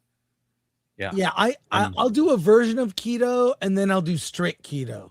Right now, I'm not on strict keto because my wife is a very good cook. We have a lemon tree in our patio area. She made this lemon pie. It's basically like graham cracker. It's graham cracker, butter, lemons. Huh? Butter's fat, but you're going to say sugar in a moment. No sugar. Oh, wow. Only lemons and then evaporated milk. Ah, okay. I need to try that. They're really good. Thanks, Geek Truth. One Punch fan, $3. My theater didn't get a single clap for Nolan Z. People weren't too happy either. Interesting. You must not live in Los Angeles or New York. Oh, wait. We got Jillian of the H for 10. Yay, George on Versus. Is it possible to get Megatron 2? He and George met during this Odyssey debate and have streamed together. Not sure whether he's been on Versus before. He'll be on FNT tonight. Metatron has not been on. I don't know him. I know George. I know George personally. So yeah, I'm just going to watch FNT in 2 hours. Well, curious probably 2 hours and 15 minutes because they're always late. Mm-hmm. But thank you, Jillian. Very generous today and good to see you. Killing Poetry for 5. Love you guys. You inspire me every day, even if I don't always agree. Appreciate your honesty and humor. One day I hope to write for Film Threat. Oh, you can. Well, go to filmthreat.com/contact. Send in a query. And have samples. And have samples of reviews of movies. Don't care what your conclusions are, but we need to see you can write and express yourself. And that's great. Look, the point isn't to agree. The point is the conversation. Lives and Just for All for 2. Women love Luigi Mangione, a cold-blooded killer. Sadly, that's true. So do progressives. They love him as well. 200 Watt Studio for 5. Penelope should have been played by Ben Affleck. Then the romance between Odysseus would have worked. Yes. Yes. And then we've got a whole bunch from One Punch Fan, like in a row. Okay. Just I'll read them back to back. Okay. So for 3, it just came out of Odyssey, 4 out of 10 for me, which is a 6 to most people. It's watchable, but not going to watch it again. See, this I think is like, it's mixed. So One Punch Fan, there are parts to really enjoy. You say it's watchable, but it's a mixed. I have mixed opinions. Okay, for 3, Sing It Alan, hashtag save Stargate. Also for 3, I would rather watch Supergirl again than Nolan C. I don't know about that one. Repost 20 reasons why the Phantom Menace might suck. Is it on our website? Is that might be on our website? I think it is. Is it? Okay, well, let me check. Wonka Bear will probably, there's a lot of old content previous to 2017. Film Threat was a website that launched in 1996. It's like it was HTML. So that may be an old article we'd have to re-edit, add photos, and repost now. It would be fun. I'd like to read it just because, yeah, that's okay. One last thing we're going to do, Alan. The Uprising is here. Andrew Garfield stars in this movie. I'm not going to tell you much about it, except let's look at the trailer. I have it queued up here for you. I've seen it. It looks amazing. I want to hear what you think. Let's go. Ready? Paul, that looks great. Yeah, the action looked so much better than a certain movie I saw recently. But yeah, no, the epic nature. Andrew Garfield, I love. He's a guy he's an actor that when you see him, you see the character. I mean, yes, it's Andrew Garfield, but you see more of the character. He's done so many varied things. And secondly, the whole thread of the movie is you've taken enough from us. Like taxes in LA in an election that everyone thinks is suspicious. Who votes to raise taxes? Well, the citizens of Los Angeles voted to raise their own taxes. They might have, because but all Angelinos think we don't pay enough in taxes. I relate to the rage in this movie. I relate to the rage and the anger, and I can't wait to see it as a Californian that has been taxed too much. I'm done. Yeah. I'm done with taxes. So we'll cover that. That's great. Yeah. Here, let me tell you how this will play out. Let's make the assumption that this is just a story being told. Sure. But the questions will come out. Well, it's interesting that it comes out today in these times. Who is the king? Who does Andrew Garfield's character represent? And so now we're going to start inserting people into those roles. Is that Gavin Newsom or is that Donald Trump? Or is that Joe Biden who's being manipulated because he's so young as he's not? And then, okay, let's assume that we're just going to tell the story the way it is. Then you're going to do the press tour, and the questions you're going to be constantly asked. So the King Trump there, blah blah, and it'll just become political. This will be the mess that this movie will have before it even comes out. I don't think it'll be a mess because it's a fictional story. Well, no, it's a story. It's based on a true story from long ago. So naive. With no current day commentary. So naive. Let's go to final chat comments here as we wrap up the show. Lib and Just for All for 5. Didn't your neighbors just vote for more taxes, Chris? Hey, people that are living on the street whose votes were collected are not my neighbors. Ready Y for 2. They're the ones who unleashed a flood into Hollywood yesterday. Ready for 2. Lupita should be playing Andrew Garfield's role. Yeah, why did they cast a white man? She'd be great in that role. Mike Hillier for 699. Have you seen Gail Daughtry in the Celebrity Sex Pass? There isn't a review on the website, and I want to know if it's worth it. We are in disagreement on this movie. Well, it's going to be on. There's no website review. No, I'm behind, but that's okay. That's okay. Yeah. There is a review on the YouTube channel. Yeah. So you can search the channel, look it up. Alan and I both saw it, and I liked it. And watch the review. And there will be one on the website. The website can be. There's so many. We cover so many movies that we're behind on that one. Right. It's okay. Yeah. Marcus Spin. Alan is suggesting that this film will be politicized. No, of course not. CD Sign 69. Yep, Alan's 200% correct. The Hollywood activist media will manipulate it. Yeah, it's going to happen. One Punch Fan for 3. The uprising is about to happen in Ireland and the UK if the current people in charge doesn't stop with their 2-tier justice. Yep. Yeah. Interesting. Pilgrim Media for 2. I went to H in Cali. I escaped high school. Nice. Uncle Remus. Storming Gavin's castle looks awesome. Hey, Rogue Attraction. The Peasant Revolt. Interesting timing. Yes. Yeah. Yes. Isn't that weird timing on Yes. that? Kind of funny. Marcus Spin. Based on true events. I like this trailer, but no diversity. Yeah, Yeah, because it's authentic. You're telling me at that time there was not a single Chinese restaurant. It's okay not to laugh for 2. Film threat relocation to Texas fund. LOL. I just been thinking about that recently. I think everyone is. Look at the price of gas, more taxes. Like California's a failed state. Yeah. Thank you for that. JTPH just became a YouTube member. Thank you. Thank you. And thanks to our mods, Lord Thoth, MK Solid, AD Ellis 24, Ololique on Rumble. Thanks to Atomic Lori. Thank you to Alan. Alan, what are you up to this weekend? I think I'm taking my wife to see Disclosure Day tomorrow. And I have a show in San Diego, 7:30, National Comedy Theater. Improv for all. Sweet. And then also, isn't there a festival this weekend? We were talking before the show. Is there? There's a festival. Okay. There is. There is a festival. I am looking for. What was the name of the festival, Lori? Tell us. What was the name? I wanna potentially go to that. Yeah. I mean, I know Holly Shorts is coming up, but that's next month.